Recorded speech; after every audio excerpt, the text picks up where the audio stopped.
everybody. Oh, real fast. Hi, everybody. My name is Takahata101, and I am currently in Dallas, Texas. So if the audio sounds a little bit strange on my end, that's why. I just want to make sure that you can hear everybody. So now, from going from left to right here on Discord, starting with myself. Hello there. My name is Takahata101. Zito. Hi, I'm Crescito. You just mentioned me. Nadine. Hello. Goomba. How you doing, everyone? Okay, slow it down, Goomba. Anyways, Senile Snake. I am Senile Snake, and I... Okay, slow it down, Senile, slow it down. Alright, so can you hear everything okay? By the way, Goomba, I'm just giving you shit, you know I love you. Alright, chat, can you hear? You always give me shit. This is life. You want to know why I gave you shit? Because you love me. Yeah, exactly. It's because you're my friend. I know how this works. I give you griffs. Except that you're physically here. It's true. And I can beat you up. There's a kind of echo. Ah, damn it. You gonna be okay. No, it's people are complaining about this fucking shit. Damn that echo. Okay. Wow, people. Yeah, everyone's hearing an echo. 1 second. I just. One sec, guys. I'm gonna go. I want everyone to bear in mind that he is not at home, so it's not like he's got his super sweet kick-ass mic on him at the moment. Yeah, that shit's gonna happen. I mean, it's not gonna change the story, the dialogue, or the fun. It's fixed? Oh, it's probably something on my end.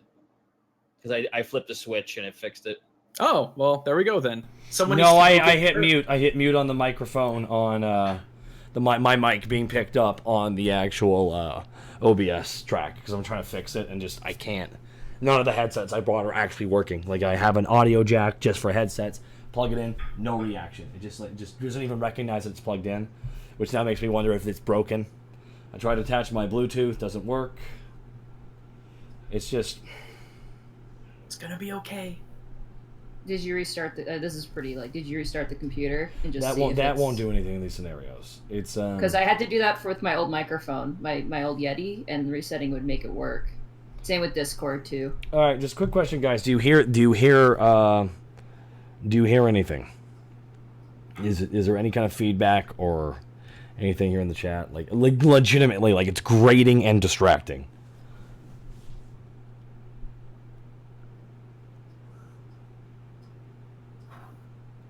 I'm getting a lot of sounds fine. Mm-hmm. Yeah. Everyone said Monty has an echo. Okay, now Nadine, it's all you. It's my fault now? Yeah. It's always the DM's fault. Well, the echo could be my omniscient voice of being the god of this world, so... No, it's just you have a giant-ass room and you don't want to record in the closet like you should. Oh, I forgot to turn off my microphone. Not my microphone. I forgot to turn off my fan. 1 second. That's what that freaking thing is, then. Yeah, I forgot about that. Sounds very crystal clear. Well, we'll try and make do with this. I'm going to be kind of like off-centered here a little bit. I'm sitting very awkwardly, and I also got my leg propped up because I'm still in the middle of recovering. Oh. Hey guys in chat, let's all tell Taka that it's gonna be okay. No. Please, for the love of God. Well, guys, the stream's shutting down. It's been a good run here at the Unexpectables. Shut the hell up, Taka. I want to thank the following people. I want to thank Gucci Mane. Rest in peace, Gucci Mane. I want to thank Zito's pet duck. Thank you. I want to thank Senile Snake's workout regime. Ignore the pain. Make your body grow. Make your body grow. That is the new life. Gotta work through the pain. Make your body grow. I want to point something out. We've been having nonstop bit drops and subs, regardless of quality, my dude. It's gonna be fine. So you're saying? Listen, look at this. You literally got a $9.99 sub because of the fucking duck call. That's not even part of your stream, and you got a sub. Fuck you. Zito's really mad because duck calls lose him subscribers on his channel. It's really weird how it works that way. Oh, yeah, thank you so much for the bits, guys. I appreciate it. Alrighty, all right, where we left off. Okay, so quick update on a couple things. My sister's insanely talented, and on the 18th here in 2 days, correct, Nadine? 19th. 19th here in 3 days, and that is which day? Saturday. Saturday at what time PST? 1 o'clock. 1 Pacific o'clock Standard Pacific Time. Standard Time. My sister will be over on It's Me JP, correct?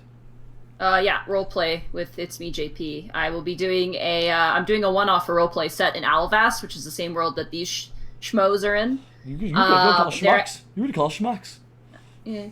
It takes place actually during the spring of this year. You guys are currently in the summer. So that's something exciting. I have a lot of fun stuff planned for that. It's going to be kind of like what we do with you guys. It's going to be fun. It's going to be scary. It's going to be all those lovely things. So I hope some of you guys check it out.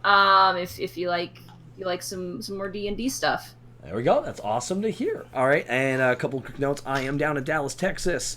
So the next 2 sessions here will be in the lovely home of Nick Lenny Patorlandis. Now, I actually am sad. I walked through the studio today at Team 4-Star, and I didn't hear any duck calls. Meaning Ben has destroyed yours. Meaning that's a Chris Zito stream specific thing. I can't help but feel we should license out that duck call thing. And then also a quick update for me. Yeah. Next week for me might be a little hectic. I may not be able to stick around for like the post wrap up because on Thursday, the very next day, I got to get up at like 7 to go get the U-Haul truck and load that sucker up so I can leave the next day after that so I can officially move down into the Dallas-Fort Worth area. Yay! Yeehaw! Yay! He's gonna be here. Zito's actually super excited. I'm super excited. Zito has no friends down here. Like he hates Scott. Like Scott, I walked in one time. Scott was just like giving Zito a noogie. And he's like, "You like that?" He wasn't actually doing that, but it was. Could you imagine though? Not a second goes by that I wish for death. I also want to point out we haven't even begun the campaign yet. We have 901 persons. Wow, right that's now. pretty crazy. To everyone, thank you so much for coming here to the Unexpectables. Zito, do you have anything you want to shout out, or as well as review Snick? Watch my streams. I have a schedule on CZ Backlash at Twitch. Okay. Watch my streams. I don't have a schedule yet. I played a bad game. Oh, That's good. Gotta block out the echo. Make your stream grow. make your stream grow. All right, you guys are ready to start? Yeah. All right, let's get right into the memes, everybody. And now, Nadine, please take it away, Dungeon Master. Alrighty, when last we left our heroes, Panic Grimtongue, the Tiefling Bard, Greckles, the Kenku Rogue, Borky, the Orc Barbarian, and Task, the Kobold Ranger, the party had a very bad time. With a living carpet, 2 living swords, a journal of secrets, and a vengeful wizard with an extreme makeover. Since the incident, the lower city districts have been on a mild lockdown as the upper mage district deals with the remaining animated statues and the collecting of soul crystals left behind by Dolmar. Since the incident, the party has had a chance to take a week off as the Alivastian festival makes its way into town. With one day before the festival, the party awakens to hear someone pounding on their hallway door. So you guys, a week's passed. You've had just a week just to recoup. A lot of stuff's happened, obviously, with the events of last episode. Keep it kind of spoiler-free in case this is a new episode for some people. Yep. You guys don't raid off rations. Because I made the choice for it to be a week jump.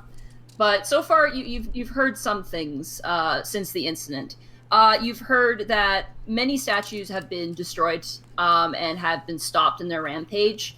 The districts that were affected were all the lower districts, and also the mid-Arcana district. The statue of the Silver King, as well as the Griffin statue, were 2 statues that came to life and rampaged through that district, and they were stopped and destroyed. So, kind of bad for all those artists who worked really hard on those, but at the same time, when they try to kill you, you kind of have nothing else you can do. But think of all the exposure. The artists. Think of all the exposure those artists got, though. The other thing you've heard, kind of secondhand from just kind of in word on the street, is that all of the constructs made by Artemis have been rounded up and taken to the higher Arcana district to be examined, essentially, just to see if there's been any tampering done on them. So all of them have been found, they're numbered, and they've been taken there. So Good. Fuck Steve. Yep. Oh, okay, that you just salty because she didn't like your poem. So anyway, you said the door was open. Task will go to open it. You know, it's a tavern. You can just come inside. Open the door. Oh, you guys are in your bedrooms at this moment. This is like 6 a.m. in the morning. Can you guys? Yeah. I'm sorry. I have to get this out of the way because I don't want to get screwed again. In that week's time, I am taking the 10 torches out of the explorer's pack that we ransacked the house from. Oh, you actually also remind me. They came and they collected the soul stone that had Dolmar in it. Mm-hmm. Good. They collected the other stones as well. They apologized. They said they need to have them for obvious reasons. They didn't want to risk anything with you guys. For reasons. For reasons.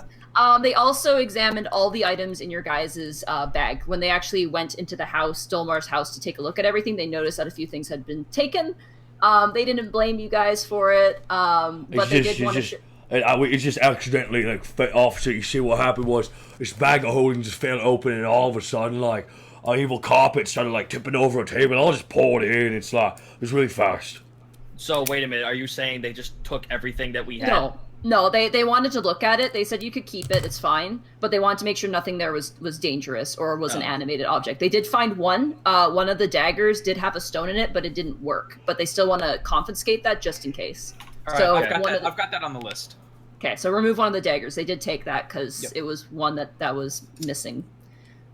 So as you guys are all in your bedrooms, you do hear a firm knock on the lion-headed door that basically closes off your hallway, protects your hallway. I'll go to the door. I'll go to the door with Task. Borky goes to like turn off an alarm clock that's not there and just knocks Greckles off the counter. Thunk. Greckles falls solidly to the ground. Soon. Morning.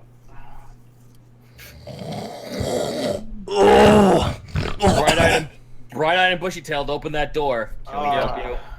You see Helga standing in the doorway. She's very tall, and just like Borky, she kind of fills the entire frame of the door, and she just looks down at you. Can we help you? There is man here to see you. Orc man with bronze fangs. Very well. Task looks over to Greckles. He was about to make mention about that other thing that should be worried about since Bork is here, but Task will go downstairs to greet him. Okay. While he does that, I want to try and see if I can find Sully and try to tell her to stay out of sight. By the time you both go downstairs, Burke is currently talking to Sully, who's wearing her helmet. Good! Yeah. He's currently has a broom in his hand. Bork has a broom in his hand, and currently looks like he's, like, signing it. And Sully, body language alone, you can tell, is, like, totally tensed up in this moment. The moment you guys come down the stairs, she turns and looks at you, Greckles. In a sort of, like, you can't see her face, but you can get the sense of, what did you do? Like, nervousness. Can I do a performance check to try and non-verbally communicate to her that everything's gonna be okay?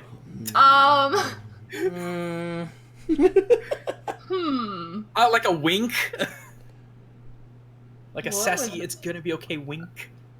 I have to roll her intelligence. You roll a performance. Oh, thank God. I'll roll her intelligence. Oh!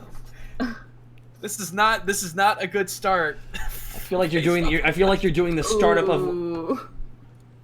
Okay, well, let's see how smart Sully is. Oh, great, it's the village people this morning. So as you start doing, like, intricate, like, bird flapping motions and, like, these hand signals that make absolutely no sense, and Sully's kind of looks back to Bork, who's just like, oh, I don't mind signing things for fans, it's not a big deal. Anyway, here you go, and he hands it back to her, and she just kind of shrugs at you and then slowly, like, takes a step back, steps back one more time, turns around, runs into the wall, like, tunk, steps sideways and runs through the opening door into the back courtyard, disappears. And Burke kind of like tilts his head and he turns over to you as you're doing this interpretive dance. And Task will answer with, "This is what happens every morning. Don't pay mention to it." It's time to get okay. That too. It's time to get bulky. What can we do you for? Well, it's more or less what I need to do for you. Sorry, it's been quite a wait. I tried to get back as soon as I could after meeting Valfor on the front of the war against the fire giants. Are all your companions present? I'd like to speak to all you, actually. All right. Well, they're in the process of stirring.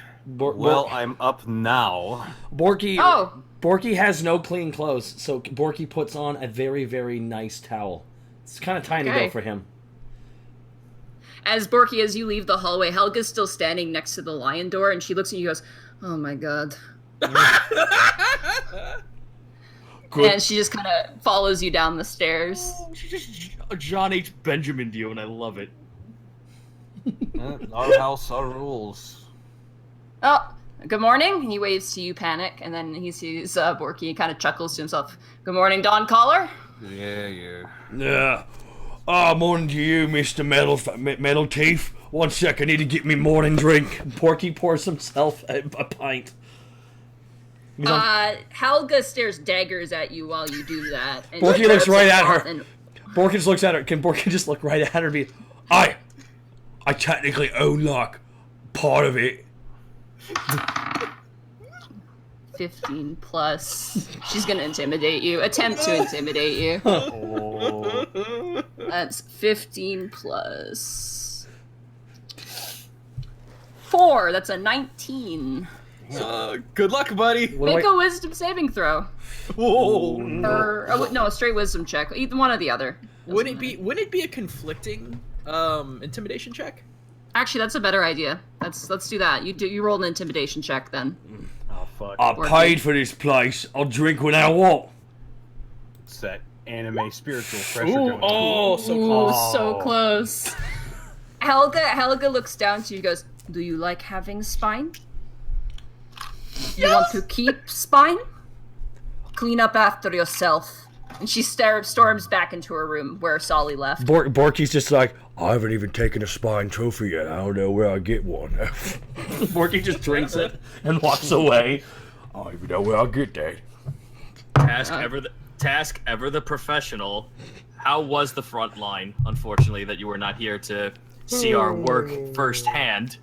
Yeah, I've heard stories. Doros, as few of words he gave me the full report. Front lines could be better. We've lost quite a few taken as slaves by the fire giants, but we're hoping to perhaps get some new alliances off continent and hopefully bolster our numbers. Balfour wanted me to come in and talk, money, which is always awful, but also potentially, he kind of scratches the back of his head. His wife is supposed to be a guest at the festival tomorrow, and he wanted me to ensure that she's properly escorted. So there is that regard as well. And he scratches his neck. Wanted to drink a lot. He's a man who likes that. So unfortunately, he became a babysitter to the Civs then. Anyway, let's forget about me. It's not about me at the moment. First of all, I'd like to thank you for what you've done. You've gone well above and beyond. I'm sure you received my letter from Miss Robin. She was the Kenku courier I sent. I tried my best to fulfill all the obligations you asked, and for the most part I have. There's just a few things I had to basically follow the rules for, given the nature of how you solved this crime and some other things involved. We can go over that one by one. First thing I'd like to do is Professor Rumblefungus. It's Professor Bumble. Smashing. It's Professor Bumblebee. Professor Rumblefungus walks in. He's wearing actually more outdoorsy clothes. Attire. Whoa. And whatnot. Whoa. And he comes walking in with 4 giant crystals in his hand. Oh. Hello. Oh my, you're looking good. Lovely place. Anyway, Burke, where did you say that you wanted these? And Burke turns to you guys and goes, so this entire thing's your tavern, correct? Aye. All right. Professor Rumblefungus, put one in every corner, and I think that should work. You assume so anyway. Whoa. Hang on. What exactly are you doing? Well, Yes. Oh, well, come on. You want it to be a surprise, don't you? No. After last time- week, surprises may not be the best thing. The last time we got surprised, we had to fight the giant statue. it's true. Fair- It wasn't even a pretty. Fair enough. It wasn't even a pretty Professor lady. Rumblefungus, why don't you maybe put a small circuitry around? And Professor Rumblefungus puts down 4 crystals kind of in a square, rectangular shape. And Bork, you didn't kind of notice it, but on his back, he's got this like giant parcel strapped to his back. He takes it off with his shoulder, and he rips open the parchment, and you see the rolled up pelt of the owlbear. Oh my god! Oh my god! Oh my god! He lifts up his hand. He goes, "Wait a minute. You're gonna like this. I can't pay you double. I can only pay you a little bit extra, but I decided to take some of your requests and make them just a little bit better. Professor Rumblefungus has been working on something since my return, and I think you may be content with it. A little extra security for your tavern." And he takes out the owlbear pelt and he rolls it on the ground. It's beautiful. This beautiful, like, lavender purple color mixed with, like, whites and blues, and there's feathers and fur mixed together. And then you watch as he places it down. Professor Rumblefungus basically very quickly puts some arcane runes down, and then Bork kind of gives you guys a motion to step back, and he grabs the owlbear pelt by the back, and he, like, you know when you shake out a towel, you like kind of flip it out? Mm-hmm. He takes it, leaps up, he flips it out, and as he flips it out, the rug takes shape and becomes a full owlbear standing at point in the middle of your tavern. Real fast, we need stop. We need to pause. There is so much echo that no one can actually hear anything. I don't know what to do. Sorry, 1 second. I need to. Is that better, guys? Can you hear okay still? Nadine, say something. Okay, I'm saying stuff. Hello. I apologize. I'm so sorry for your big moment, Nadine. I apologize for this, but chat. I need Hello, I'm speaking. I'm just gonna keep talking just so we see if this is working or not. I'll just keep speaking. There's an echo, but I can't hear her. I'm sorry. Okay. A lot of people are saying it's good. It's okay. Some people are saying that it's echoing on your end, Monty. My end. That's impossible. I'm wearing headphones, and my microphone is like way too far away. Like, now a bunch of people are saying that it's all good. So. Okay, weird. Okay, it can't be on my end. I think if I don't make enough noise on my microphone, it starts getting louder. I don't know why it would do that. Let's see if there's something in the settings that keeps doing that. 1 second. I do apologize for this. Hold on. Yeah, just take a little break. No, it's okay. I'm not noticing anything. Continue on. Okay, so can you re-explain what you were saying? Sorry. Yeah, so Burke reaches down and he grabs the owlbear pelt on the ground and he lifts it up and shakes it out like a towel, and as he does, it becomes a full owlbear now standing in the middle of your tavern. So like it looks like pretty much a practical owlbear, but it's like a hollow owlbear? No, it's like the actual creature is now standing in the middle of your tavern and is looking at Burke. He's back. Barky grabs a chair. Does it respond to command like a normal creature? Do you want to find out, Task? Quick, shoot it or do what some of you do. Oh my god. Borky, just calm down. Burke, can you tell us what's going on? I decided to make you a sentry out of the pelt. I thought it would help with maybe some additional security, as you guys are probably going to become more popular as time goes on, and if you continue your exploits. Mm-hmm. So, sit, and he commands the owlbear, and it sits down. Whoa. Does it require food or water?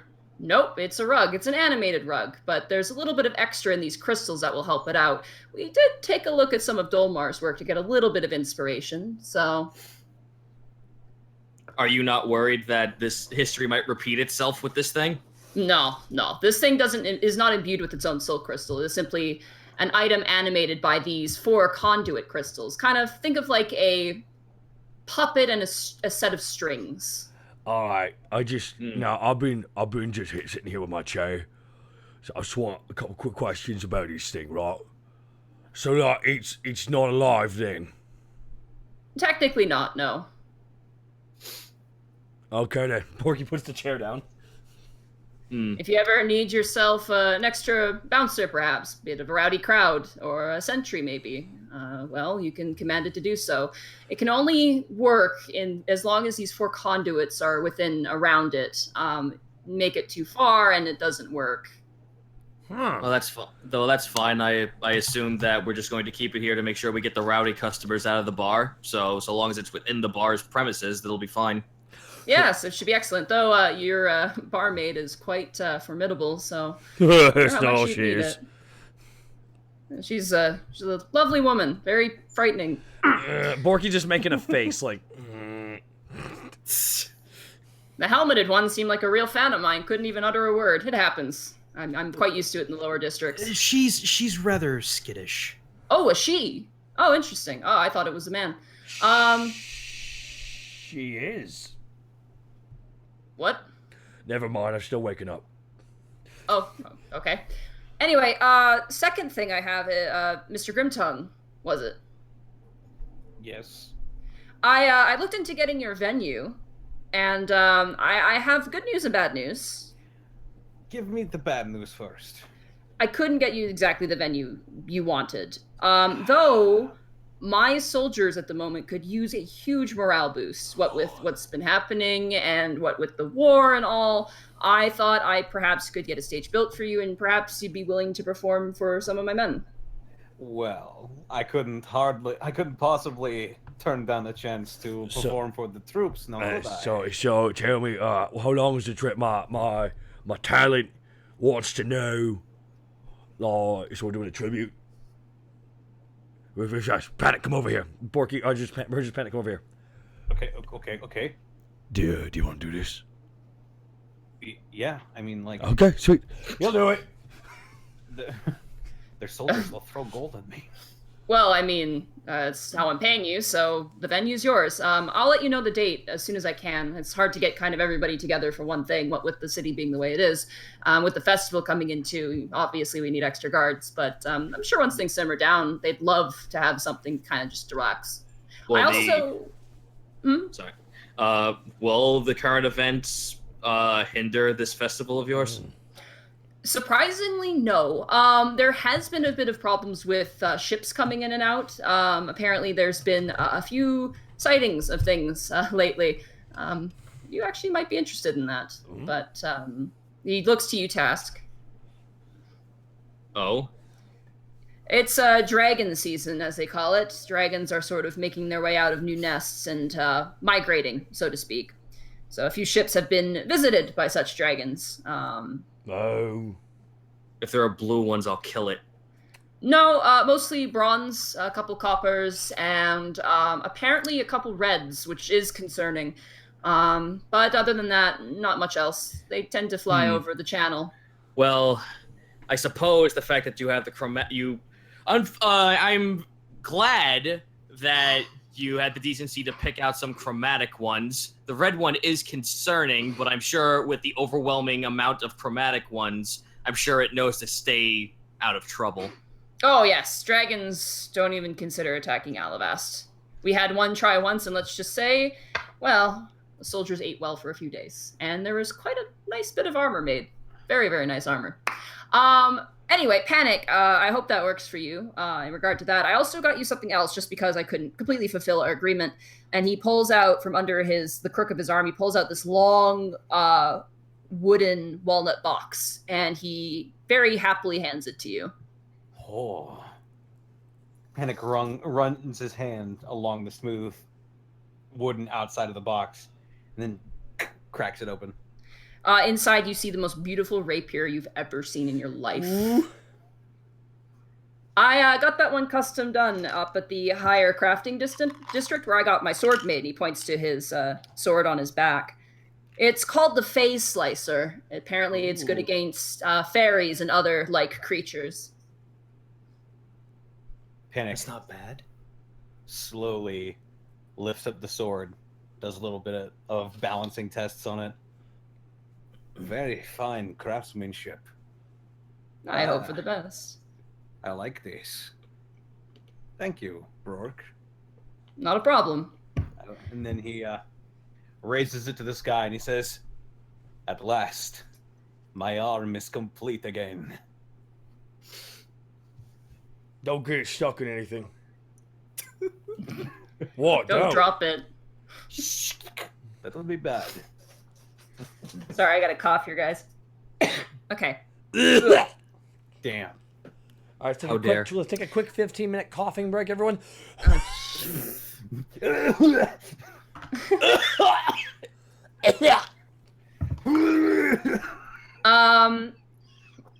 Bork then turns to you, Greckles. Mm-hmm.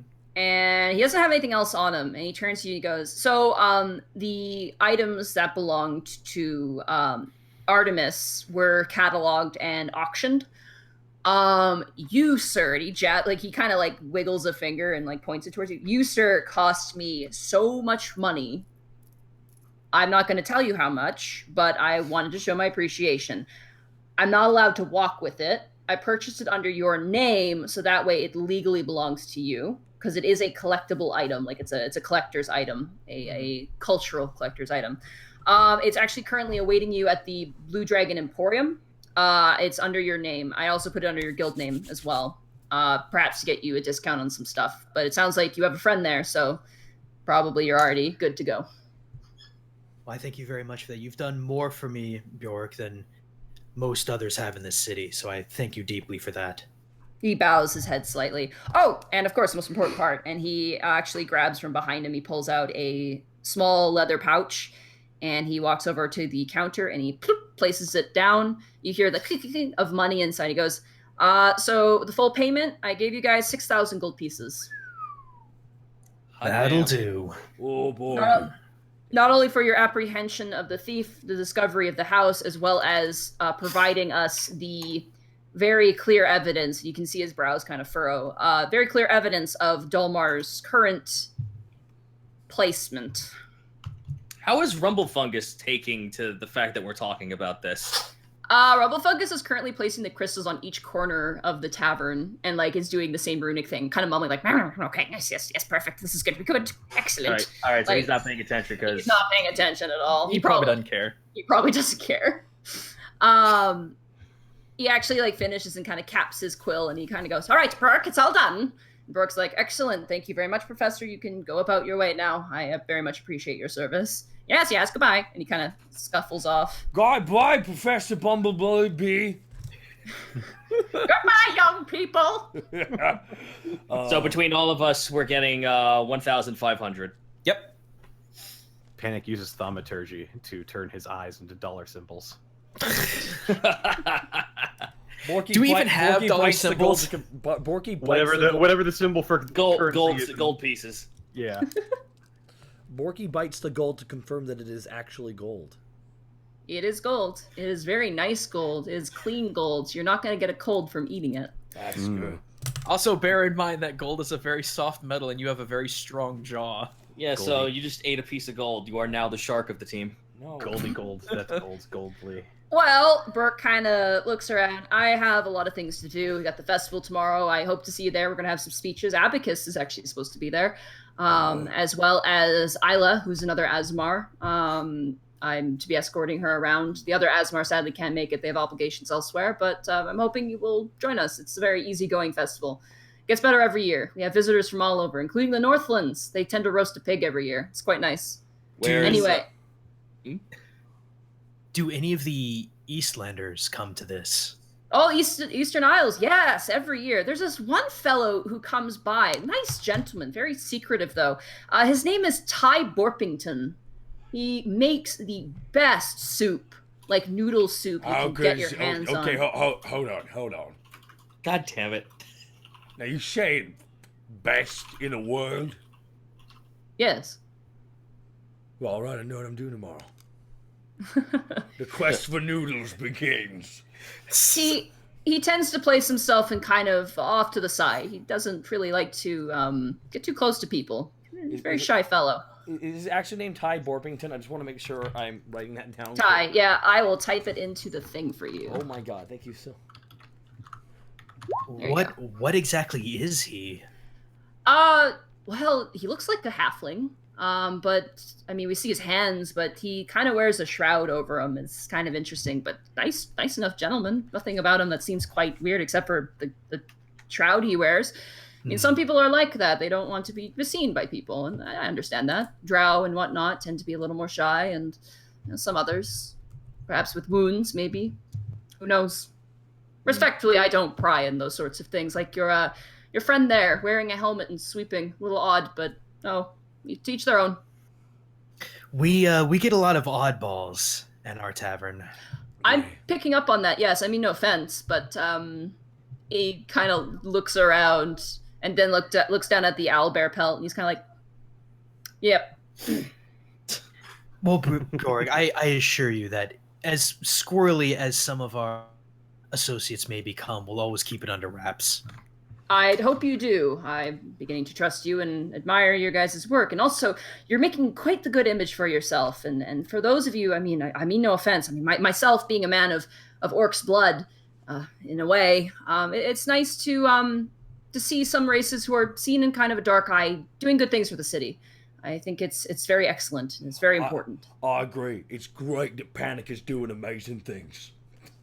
Yeah, I am pretty great, aren't I? God damn it. Anyway, sorry. Go ahead. Go ahead. Sorry. Anyway, I have a meeting to get to, so I actually should probably go. Be on your way then. Task salutes. Thank you so much for coming to the Sweet Dragon. Please don't forget to fill out a customer service appreciation form on the way out.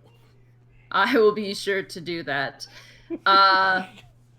Take care. One of those guys. Borky just whispers to Panic. I think he's one of those guys who doesn't actually fill out those forms. Huh? All right, so Bork salutes, and he opens the door and sets out, and you can hear the busyness of the outside. Whoa, I'm getting really echoed. I hear echoing, sorry. Do you? Shit. I did. That's just me. It's just fine, as long as it's okay on the other end. And Bork steps out the door, and he goes through the crowd and disappears. I want... Who is closest to Bork as he left? I guess Task. Roll a perception check. Oh no! He was Let's Ty see. Warpington the whole time. Wouldn't we all, like, aren't we all in front of him? You can if you all want to. Okay. Okay, I think it's good enough to test. Get the bad rolls out of the way. You cannot wait to get your hands on that fan. And That's actually true. You're in love with the sword. It's beautiful. I'll give you the stats for it later. Hold on. Borky's gonna roll perception. I'd say it's at disadvantage. Okay, 17. Okay, wow, Task does see it. Task, as you watch Bork kind of leave through, like, he enters the street, you see him stop and wait, and you see a snake go down a pathway, and Bork stops, sees the snake, and follows it. Oh, shit. Hasrad's around. This. Oh. Oh, he is?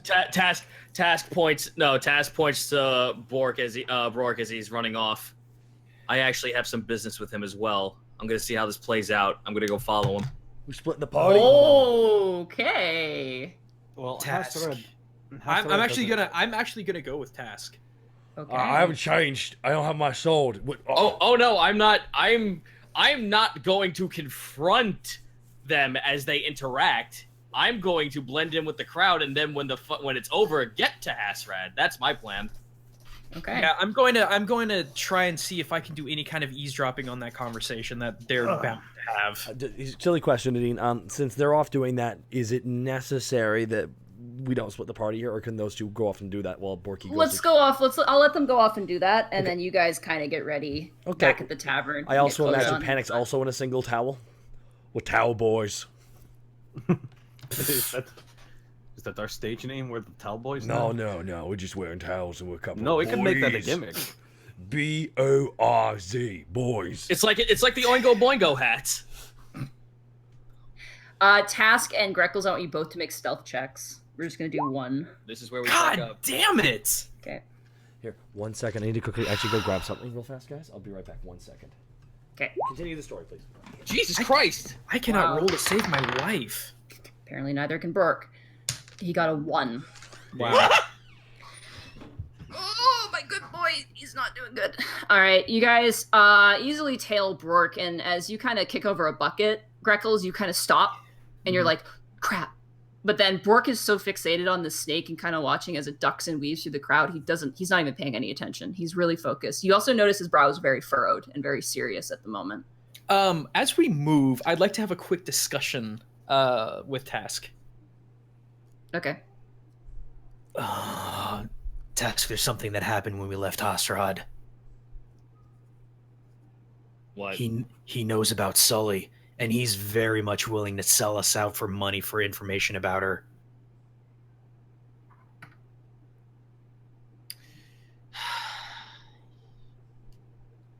This woman is getting more and more and more of a liability the more we keep her around, Greckles. You know, I'm starting to agree with you on that, but we need to at least figure out what's going on here. Well, hopefully, and this is a very big hopefully, there was something I wanted to do when Hasrad came around, but hopefully with this conversation with Bork won't change my current course with him. We're just going to have to wait and see how this plays out. Agreed. As you guys are talking, Bork turns into an alley. He turns into a whole alley? No, he turns into the alley. Is there any way I can climb on? Well, okay. I would assume that using my grappling hook would take too much time. Is there any way? You'd have to roll more stealth checks. I'd say with the stealth checks you have, you guys are trailing him and you're keeping well hidden. You are like 007, like up against walls, like Metal Gear Solid, like on the ground. And you're. I want to. Are there places to hide in this alley, or is it just a straight shot? Just straight shot. There's a few barrels, some crates. See, a few like draped canopies. I want to try and get on top of the building, or one of the two buildings within this alley. Looking at it, it would be by the time you would get up to the roof, Yeah. you'd lose them.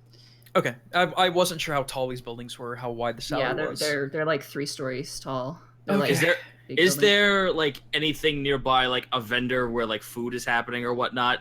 Once you reach the alleyway, it's nothing. It's just like storage. Like right near me as we speak.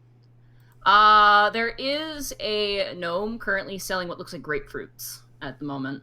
Task will purchase one grapefruit because if Bork does turn around and see him, Task will just faint that he was getting breakfast. Yeah, that's a good idea. I'll do the same.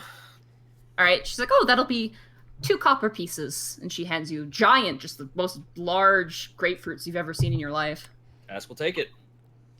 As will Greckles.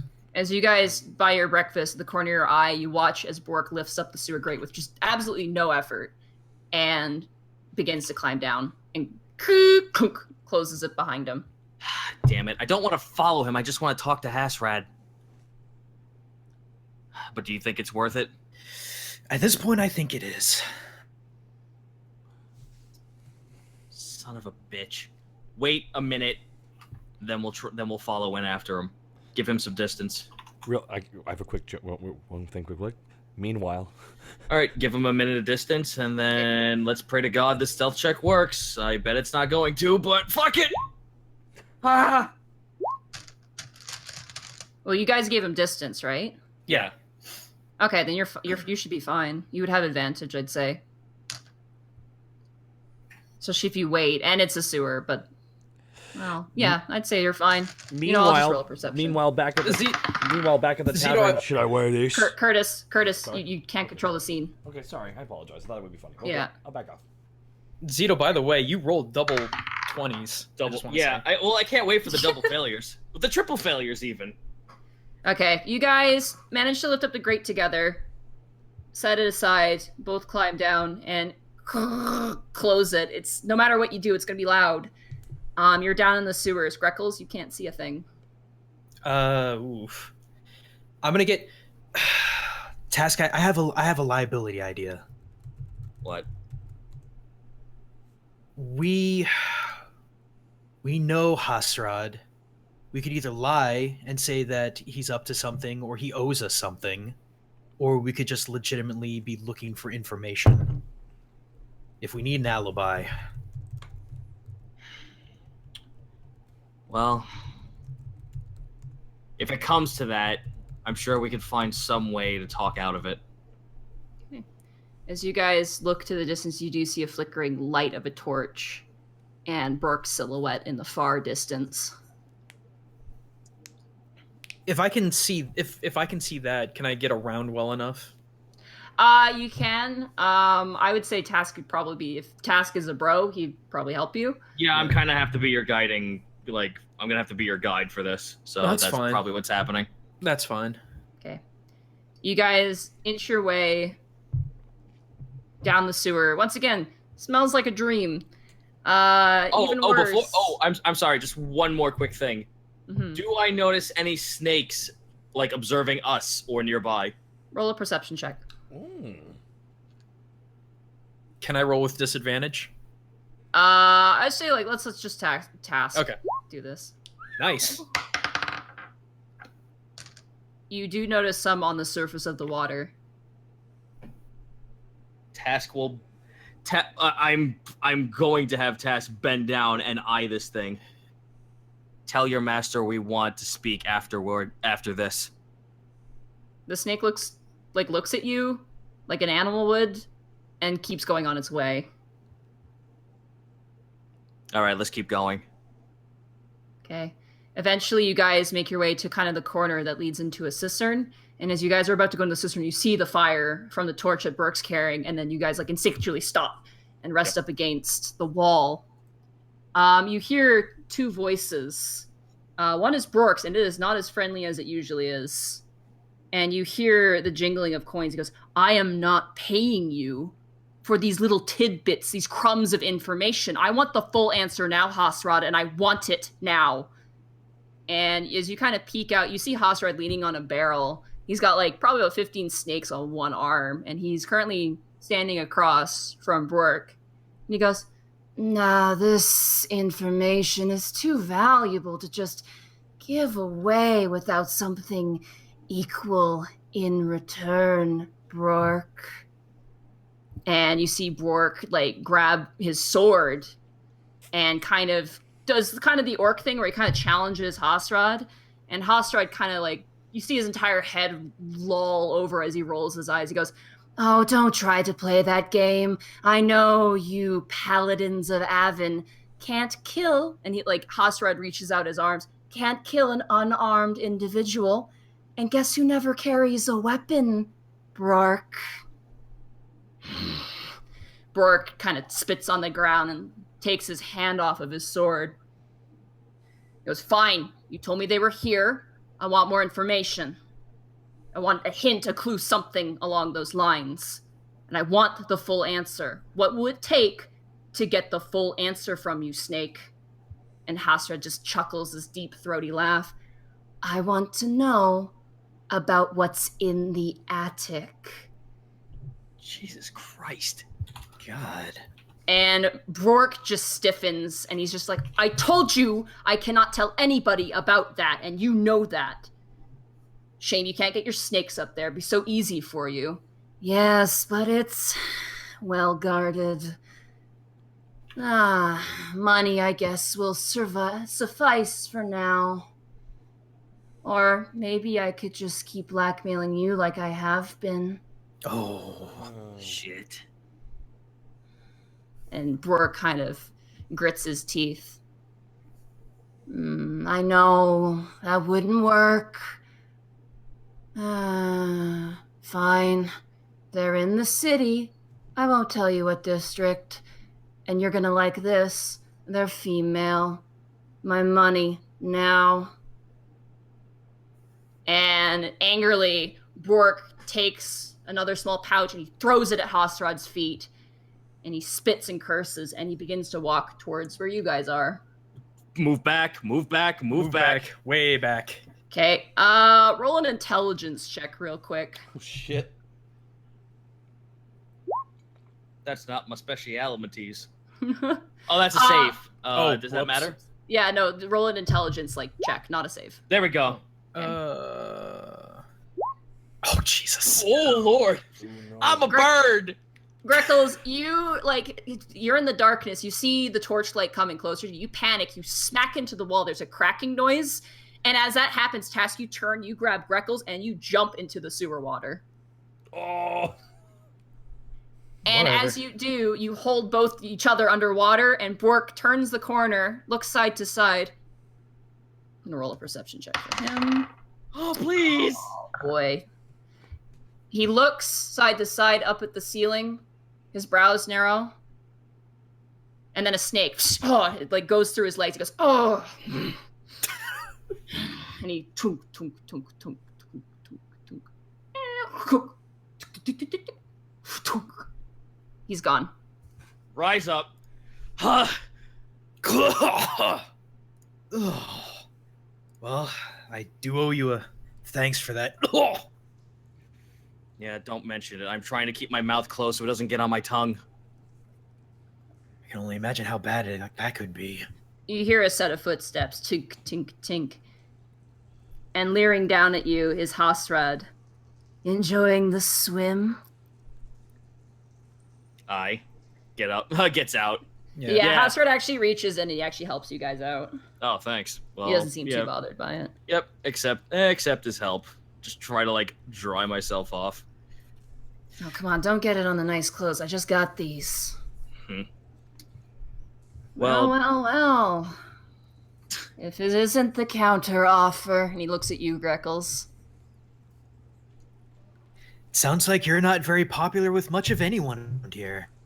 Yeah, it's a part of the business, it seems. Anyway, what do you want? I specifically came down here to want to give you this. Task pulls out a pouch and holds up 500. You must have a question then, and he holds out his hand. No, I don't. This is for your service for helping us get into the house. He recoils back. Service? I don't service anyone. Be that as it may, I treat my regiment well, and be that as it may, you helped us out. So are you going to accept the 500, or am I going to walk away out of here saying, maybe this was a mistake to be nice? Yeah, okay. He pockets it. Thank you. Tess stands at attention. That was all from me. I'm tired of dealing with soldiers tonight. Or this morning. What time is it? 7 o'clock. Oh, God. That's bedtime for me. Hey, Take care. Hasrad. Be careful who you mouth off to, or you might find more than one stabbing in the back. Oh, don't you worry, little bird head. I'm gonna milk him for all it's worth. Information like that's easy, and if he gets too pushy, well, I got something over him. No skin off our back. Take Just care of yourself. Oh, and by the way, if you could, since you're down here, tell Mel I'd like to speak to her. Ugh, Mel. That shouldn't be... Task holds up his 2 fingers and rubs them like he's holding coins. That shouldn't have been too hard now, can it? She's Thank awful. you. So many dead people since the statues came alive. She's ecstatic. He kind of grimaces, experimenting. Oh, Jesus Christ. Ugh. Anyway, I'll be sure to say that you popped by. Thank you. Best be on your way. Go to sleep. And Hasrad, you might sell information, but I sell a blade. And every man probably has deep pockets. Don't think I don't have friends. And he turns around and walks back towards the cistern. Well, I've done all I needed. Let's go back. I need to take a shower again. Meanwhile, back at the tavern. I'll tell you right now, I don't know what I'm going to wear to this festival, but I want to peacock like crazy. I want everyone to be looking at us. Do you agree with me, Panic? Senile. Okay. Steak. I'm sorry, what? I don't know Panic what... looks up from his sword, like, huh? I was saying... Sorry, I was just lost in my own reflection. Yeah, of course you were. But I'm saying for this festival thing, I mean, there's going to be like a lot of ladies, right? Yes. I think we need to wear our best stuff. And you know what? I will wingman for you. That's right. That's right. I appreciate it. Oh, I damn really right you do. Borky. Damn right you do. It's the best gift a man could give. But I don't. Gosh, no worries. More than happy to. Okay. All right. All right. Let's see where this goes. I'm feeling adventurous. I want to wear the fanciest outfit that I can get. We're gonna look beautiful. We're gonna look fresh. I'm happy to hear you'll be wearing an outfit. Oh, absolutely. I'm gonna be wearing more than 3 kinds of clothing. I think I'll do it. Really? Yeah, I'm gonna go crazy. Okay. Let me do something first, and then I will help you pick out this outfit. We need to make you look stunning. I'm not gonna lie. Is there any? Can we incorporate shoulder pads at all? It's like kind of a thing. Panic's just holding back laughter. She's like, "Oh, this is gonna be good." Oh, I'm gonna look fucking amazing. All right. Give me 1 second. I will help you pick out your outfit. No, we can do that at a different time, a little bit later. You can wrap this up whenever the fuck you want, Nadim. Okay. I just need to. I'll be in. Are we gonna go clothes shopping together? Is that what's gonna happen here? Nadim, please save us. I don't know what to do here. Actually, I do. Helga comes through the door.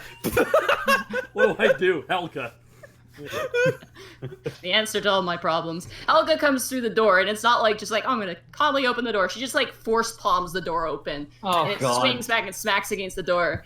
And she comes walking in, and she's wearing not her maid outfit. She's actually wearing just regular clothes.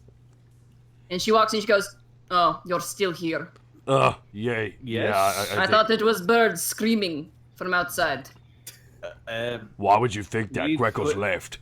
Wait, he was screaming? What did you see what Not- happened? What? Not you, Tiefling. Your voice is like Angel. Him, not so much. Panic blushes. Really? Aw. Helga, are you Oh, saying shucks.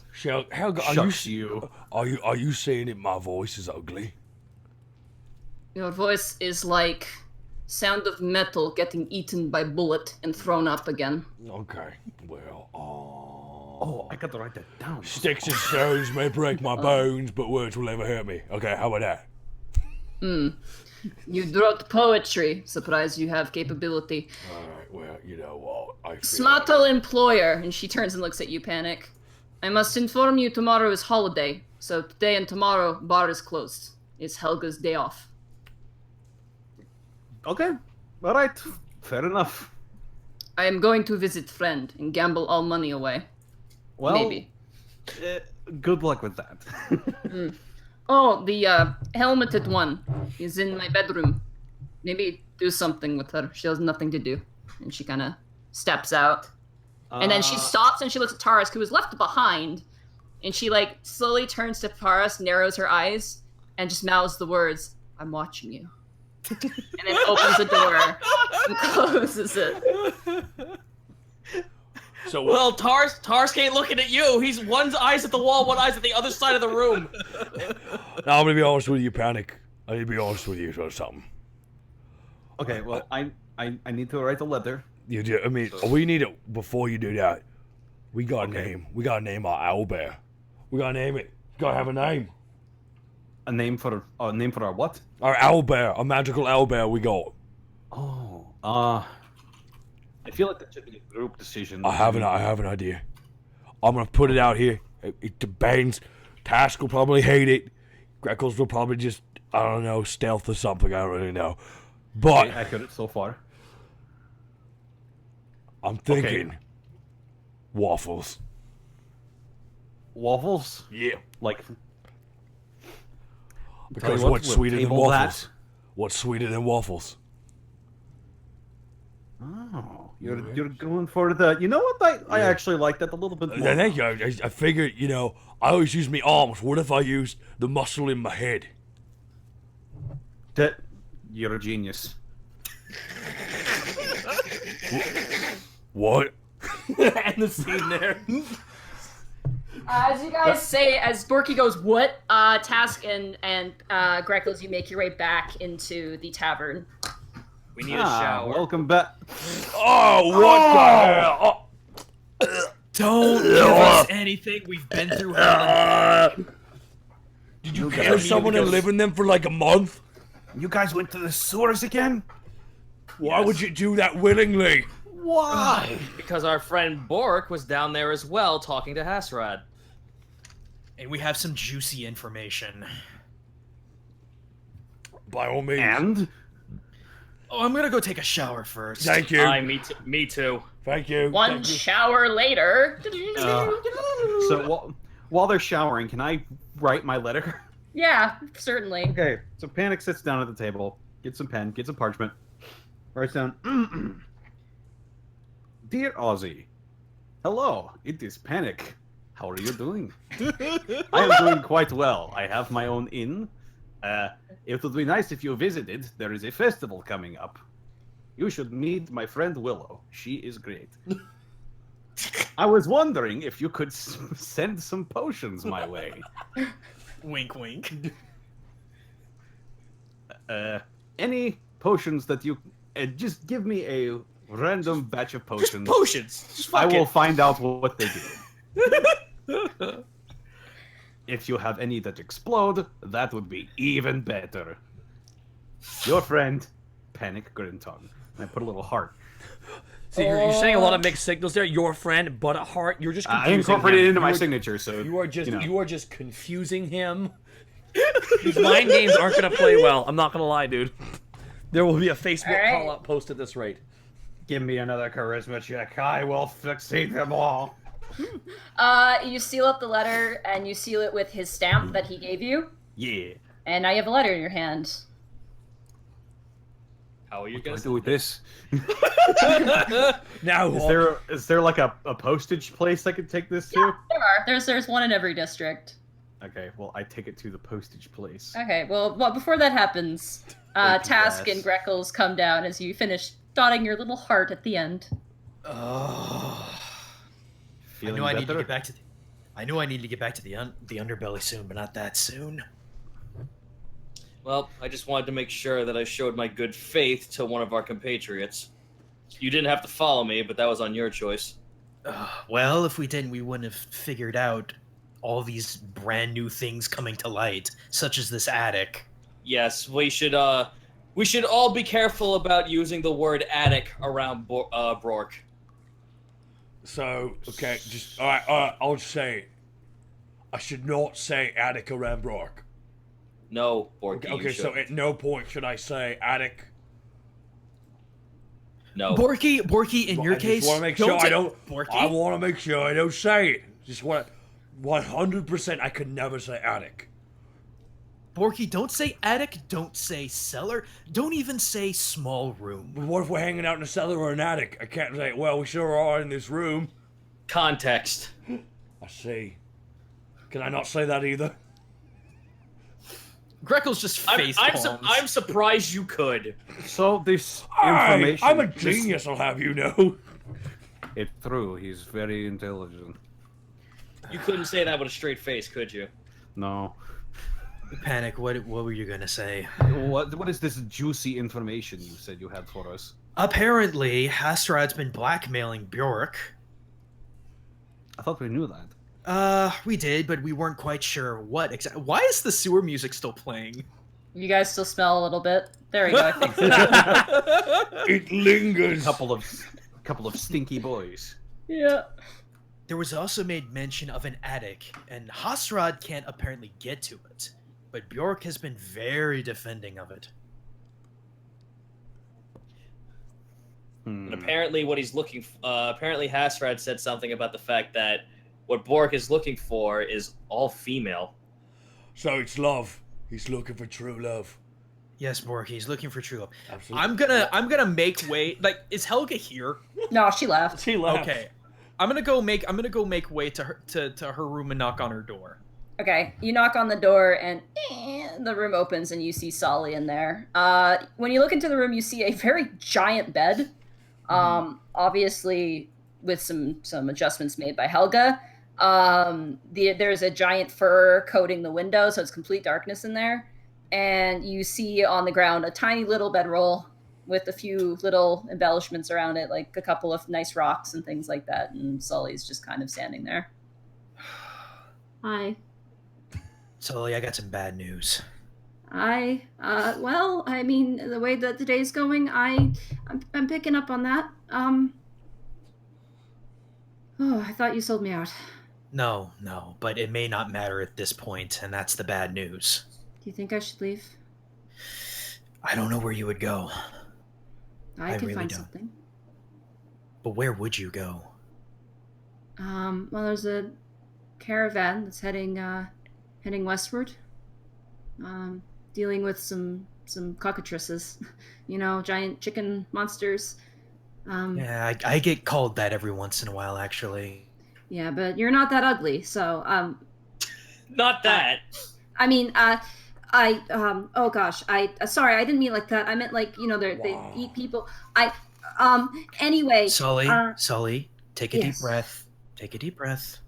Honestly, I think I could use a bit of time out of here. I've been cooped up for too long. She kind of shrinks a little bit. I can't heal anymore. Have you been away from your god for too long? I think so, yes. Oh. Does Task overhear this? Roll a perception check. Roll them saves. I gotta say, out of character real faster, I love Greckles and Sully's relationship. I do too. It's so cute. It's really nice. I really like it. Okay. You see the two of them talking, you're like, ugh. Okay, fair enough. I tried. Whatever. Continue. I understand. I'm sorry, guys. I can't talk tonight. Are you still hearing voices? Well, and she turns and looks at the current fur over the window. I've been blocking it out. I understand. Hmm. Apparently. Does she know about Hasrad? No. Apparently, someone who we thought might be useful to us is apparently selling information left and right, and he knows everything about you. He has these servants, these snakes, that scour the entire city and just bring him information. So even if I wanted to rat you out, I couldn't. There's already someone who can. Sully, you can't see because of the helmet. Kind of shrinks again. Mm-hmm. You can see the head kind of turning side to side, kind of in contemplative thought. I want to go to the festival, but I should probably leave tonight. Sully, I'm so sorry. It's not your fault. I mean, you've done more for me than anybody, even my own clergy. It's just the way it is. But no one should have to live a lonely life. Yeah, well, this one has to. Will you ever come back? I'll try. I have a friend now, so I'll have a reason. That fills my heart with joy.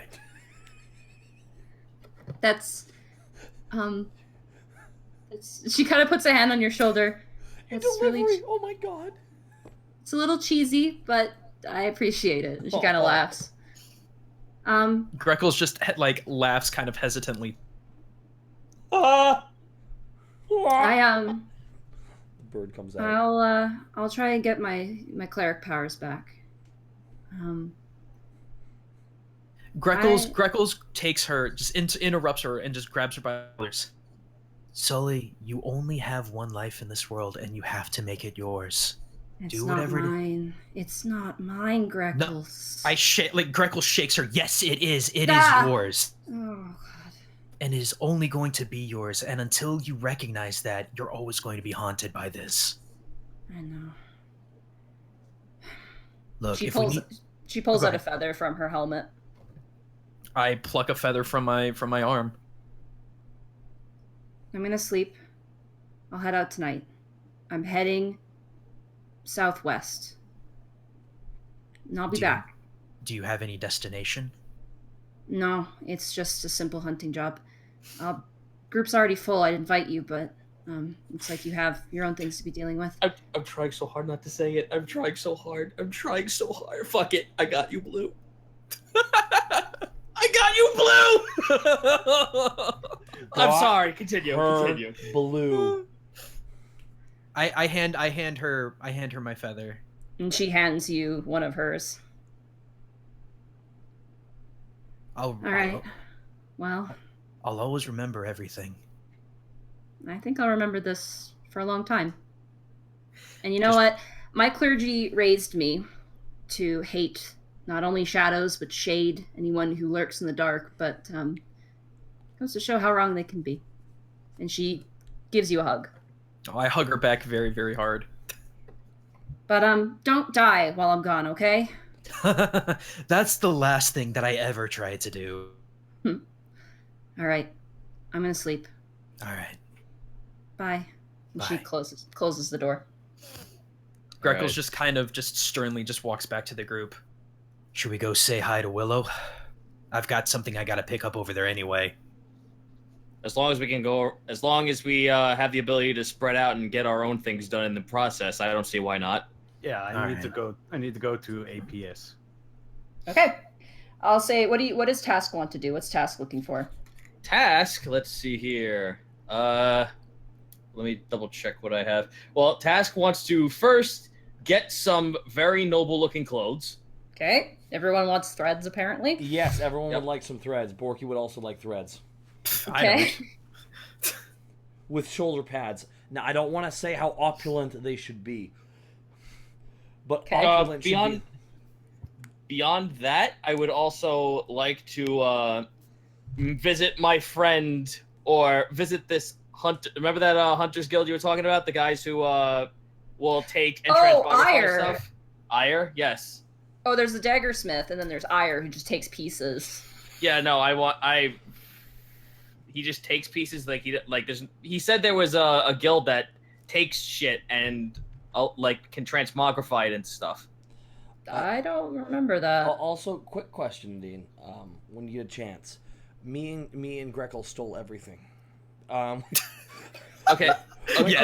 When can we offload that stuff? I mean, I believe Greckles kept a status. I got the magic of box of money. I would assume that we were going to use some of that as just to kind of like start stoking an armory of sorts. It's probably a good idea. I feel like we could sell it all and then buy me a fancy sword. Yeah, but that's also something that would probably irritate the entire party because that's literally selling all of our stuff for one thing.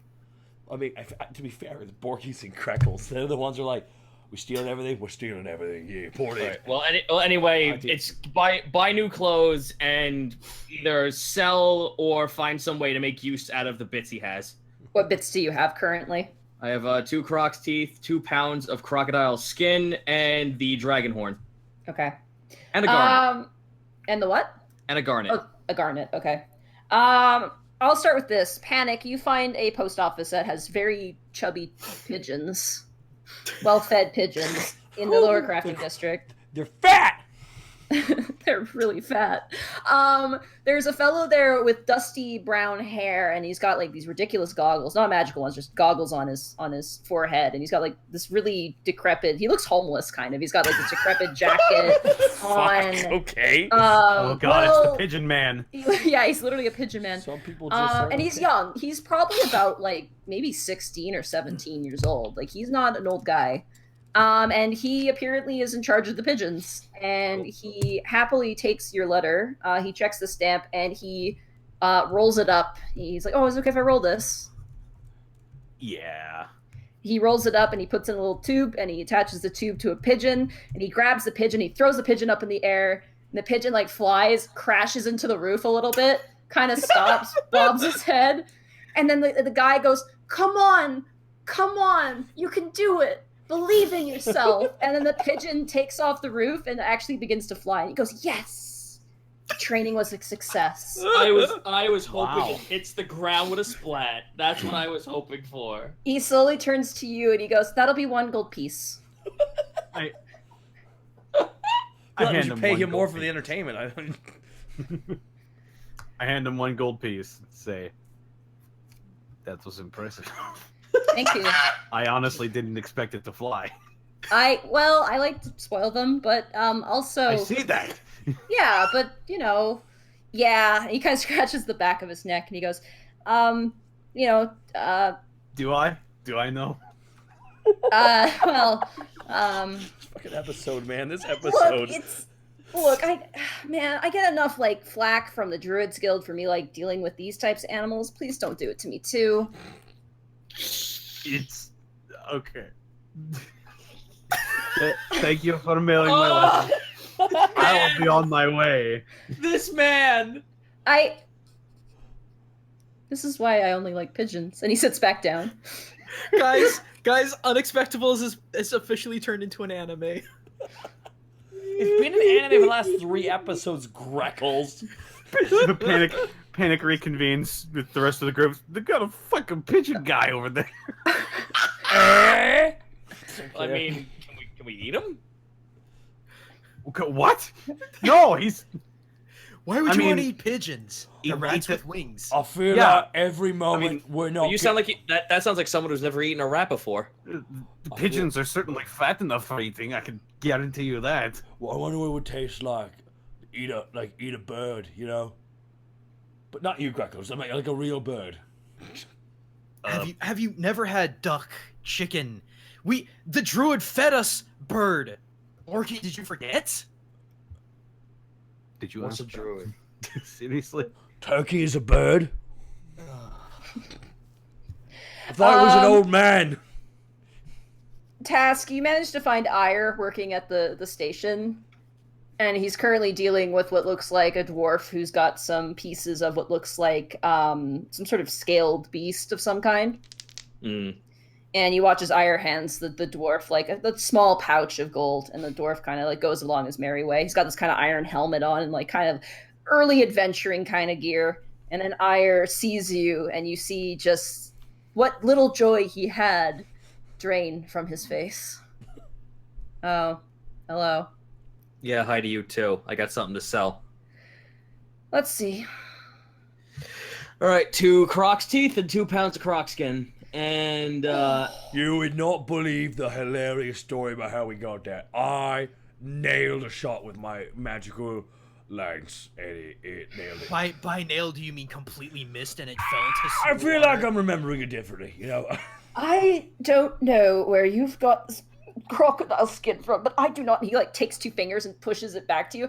I don't want it anywhere near me. The teeth I may look at, but the skin you will keep. My eyes are watering. Oh my god. I know. Oh. Tash just stares at this man unfazed. I'll give you 1 silver piece for each tooth. I'll keep it instead, thanks anyway. How much would you give me? How much would you give me for the dragon's horn? It's small. He lifts it up and he takes like a little magnifying glass to it and kind of examines it. Must have been a young dragon. You been doing any illegal poaching that I should be worried about? No, we found got this. it from a crime scene. Motherfucker, Borky! What? You did? Borky, just do us all a favor and don't talk until we But this is, leave, I feel like please. every moment you're not getting me a fancy suit, I'm just gonna get more lippy. And Borky walks out. Walks out. It's a stall. I walk out! I walk out! Never mind, I'll take it back, thanks. Let's go. Let's go get the fucking suit. Okay. You guys wander around the crafting district and you kind of look for suits, and everyone kind of cackles at you, and they're like, there's a blacksmith apron over there if you want it. And that's not what you want. Eventually you're led to the arcane district, where you do happen to find a little nice shop. Very, very quaint little purple house shop. Alright, enter. As you enter, you hear a ding, doom, ding, doom, ding, doom, ding, doom. And as you look up, you see a set of magical stones playing a jingling melody. It's very garish, and you're immediately slammed with the smell of perfumes and incense. You see this in this house. Essentially, it's the walls are covered with these large purple and pink and deep blue curtains. You see all sorts of different clothing hanging up in different areas, and around the corner comes a very large woman. She is a elf. And she is taller than Sin. She is so tall. She's almost about the same height as you, Borky. She's very tall, and she's got she's very like well dressed. She comes out wearing kind of a nice petticoat and pant combo, and she walks up. Hello. Good morning. I'd actually like to purchase a set of custom clothes. Custom. Oh, for the festival. Really? It's a more casual event. For more than just this occasion. I'd like to keep it on hand for more, For like any kind of event we go to, fancy dinner, dance. You must go to a lot of those. And she looks at Borky, kind of like, Pretty soon, yeah. I'm looking for a pair of very nice clothes that show a sign of rank amongst military. Oh, excellent. Yeah, we have a few other options here, and she leads you over to a bunch of different mannequins with all kinds of different designs. There's ones that have like very, very long coats and jackets to them with coattails, and there's even places where you can put medals and things like that, and she points them out to you.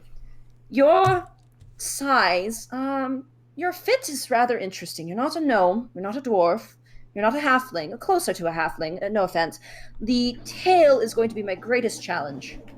But I am sure I could get it to work. Can't you just cut a hole in the pants? What? No. Task holds his hand up to Greckles. No, the large idiot has a point. Will the coattails actually assist you in being able to fit around it? I could. Well, the coattails won't hide everything. I'd rather they didn't. I'd rather they didn't hide my tail. Actually. Well, of course, your tail would be out, but certainly pants. You'd want pants, yes? Aye. Okay, well, then there's going to have to be some interruption there, so that way it's not uncomfortably stuffed in a pant leg.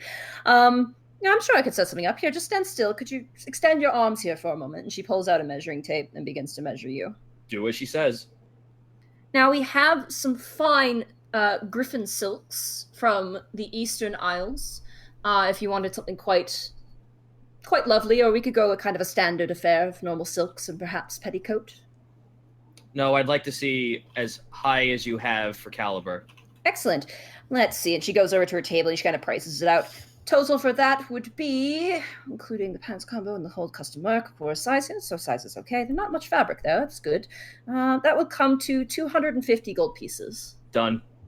Okay, excellent. May I have your name for the order? Task actually asks her to come close to him. Yes, she leans in. Thank you. And he will whisper into her ear a name. I'm going to write it to you alone, Monty. All right. You're so secretive, Zito, and I love it. All right. As she clasps, she looks at you. Oh my goodness, what a lovely blue color on you! And she kind of pinches your cheek, Greckles. Oh, thank you, ma'am. You mentioned the Eastern Isles. Do you have anything with Eastern festival flair to it? Oh, much too expensive to import that at the moment. I will hope in confidence that you will not speak this out loud. Got it. She looks and she goes, we have... I don't think we have anything of that style, and I'm afraid, I'm so sorry, sir. Even if we had something, I wouldn't be able to customize it for your size and your stature. But you would look absolutely ravishing in a deep purple suit with a lovely trim. Oh, it'd look excellent on you. Such clothing just would feel a little bit uncomfortable for me. I was thinking something more along. I don't know if you've heard of it. Maybe you've heard of a yukata. Yes, lovely attire. Very nice for the summer weather. Those are very expensive, though. But how expensive and how difficult could it be? It's merely a robe, is it not? Will it take 3 months to get here? But someone, hang on. But someone of your exquisite talent could surely reproduce something like that. Oh, the charisma's happening. Persuasion check. The charisma is happening. Too bad it's not. I'm so tired of rolling crit fails. Like, this is just becoming unenjoyable. Oh. I'm so sorry, man. Please. She leans down to you and she goes, look, it's okay to have different tastes, but I want to be honest. I cannot handle that job. And even if I did, I don't think you could pay for it. Even the high districts probably couldn't pay for it. Understandable. But seriously, the coat would look lovely on you. I mean, look, it's right over here. Okay. Task she goes over. Task will roll a persuasion. Just get it. Are you saying that to Greckles? Yes. You wouldn't have to roll a persuasion. He's not going to. Oh, very well. It's too dapper. Okay. Then she goes over to you, Panic. She goes, "Oh my, what a handsome man you are." Well, thank Why, you. yes. She kind of walks around you and looks. Slim cut. Getting flashbacks. No, slim cut. No hooves, thank goodness. I had a lady in here last time, and she was awful to fit because of it. Nice girl, though. You would look absolutely dashing in a black suit with gold trim. Hear me out. Gold lapel buttons. I think there's a dog And- outside. A white cravat. I like your style. Oh, I like your style too. It'll match perfectly. Would you also like the nice silk? Yes, please. Very Excellent. fine silk. No size, no tail. That makes it easier. No hooves. That makes it much easier. Sorry, I don't know why I did that. Wink, wink at the chat. Go on. She starts writing some things down. Excellent. Yours will be 350 gold pieces. See, this is why I'm not getting expensive clothes. Y'all wait. Y'all. Oh, Gaijin died. Gaijin died. Did I? Oh, you're back. You're back. You're back. You're good. And then she walks up to you, Borky. Alright, I'm gonna be honest with you. I'm gonna level straight up with you, okay? I am an orc of exquisite taste. Oh, God. Greckles walks out and heads over to the blue. No, come back, Greckles! He just ignores Borky. Okay. I'm so mad. Ding, ding, ding, ding, ding, ding, ding, ding, as Greckles leaves. But I want to make a quick note. Everyone in this room right now, we're getting one of those for the tavern. Afraid it was a gift, Mr. Orc. What did you have in mind? I have some ideas. Alright, here's what I want. Now, first of all, you look at me, and you think, wow, if it's cold outside, I don't want to bump into him, because I might lose an eye. So, I want to make sure that my chest remains bare. I want there to be nice paints and very, very fancy shoulders. But I want the 10-pack or the neck and the chest full on display. Borky, Taz kind of like holds his eyes and holds his hands up. Borky, may I suggest maybe just an open cut vest? I will take an open cut vest with shoulder pads. We do have something from the Northlands, if you would be interested in more of a ruggish sort of attire. Well, I'm a kind of man who likes to go up, and north is up, so yeah. Okay, come this way. Wonderful logic. I'm sorry, that just sounded way too stupid in my head, and I loved it. I love playing this dumbass. I love him so much. She leads you over to a display, a very large mannequin, and the mannequin is currently wearing what looks like a set of very, like, not well used, but like really nice leather pants, but not like tight fit, like kind of like barbarian style. There's a trim, a waist belt with brass and gold, with a wolf's head in the middle of it. Oh, it's nice. The shoulder pads are 2 wolf heads on either shoulder with straps running down the sides. Not gonna lie, Tassik's gonna stand next to Borky looking at this and go, wow, I'm actually colored, very impressed. You would not believe how long it took to get this into the store. And it's hard to find someone who'll fit it. The Northlanders are very large men, very handsome men. They're coming to the festival too, I'm excited. Alright, okay. Now, first of all, this is gorgeous. This is absolutely beautiful. How much? This particular piece is 1,100 gold pieces. Shit! Oh, hell, Borky, guys. Okay, guys, talk me into it. Borky, don't you want? Okay, I could do this. Borky, go ahead, Panic. I'll let you go first. I was just going to say, excuse me, madam. What was your name again? Oh, my name is Evelyn. Evelyn, lovely name. Thank you. Friends named Evelyn back home. I was thinking, I am a bard of quite a bit of renown. I don't know if you've heard the name Panic Grimtongue. I'm quite well known in Let me try to find the name of it.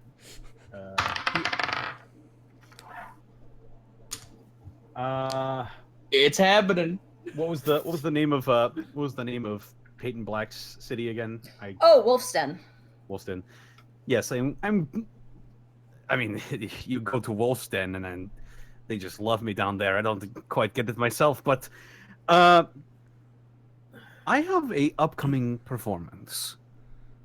What if, at the end of it, I do a favor for you? I say that you are the finest clothier in all of Alivast. In exchange for a, say a 50% discount. 50%. Borky chimes in real fast. Wait a minute, Panic. Aren't you performing in front of a bunch of military officers who need fine suits? She perks up at that. Roll a persuasion check with advantage. Yeah, we got the advantage. Yeah.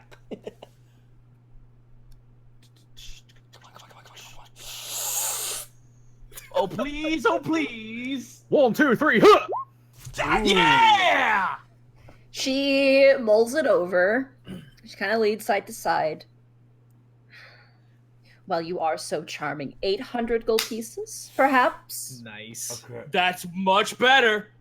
I'll take it. Excellent. It was an import. I'm sorry. I want to at least cover the fees of having it brought here. That's no worries. Thank you so much. And what's the name of the shop? The shop's... Oh, God, the shop's... Wait. The shop's name is The Clothing Oasis. You saved me $300, Senile. Thank you so much. Holy shit. Would you like me to package it up there for you? Oh, no. I'm going to wear this out. Wear it out, but you'll get it dirty before the festival. Oh, shit. Borky, What? at the same time, I will say this to you. Miss Evelyn, you claimed that there were folks from the north coming down, yes? Yes. They come down every year and they cook a large wild boar. Tell me, would they be of the same race as my fellow man here? There's a few half-orcs every year, mostly men, human men, no elves, shame, and a few of the gray-skinned tattoo fellows. I can't quite remember the race. Pardon me, I don't get outside very much. Goliaths. Yes, that's it, Goliaths. Oh, right, yeah, that's what they are. Task, like since he's only fucking so big, he pats Borky on the kneecap. Wear it tomorrow. Oh, all right. Thank you, ma'am. I'll take 800. Yes, not a problem. And if you find anyone who needs to do any last-minute festival shopping, let them know. The Clothing Oasis is always open. Well, not tomorrow. I think I may have someone in mind, hopefully if I see her again tonight. Have a good one. All right, take care.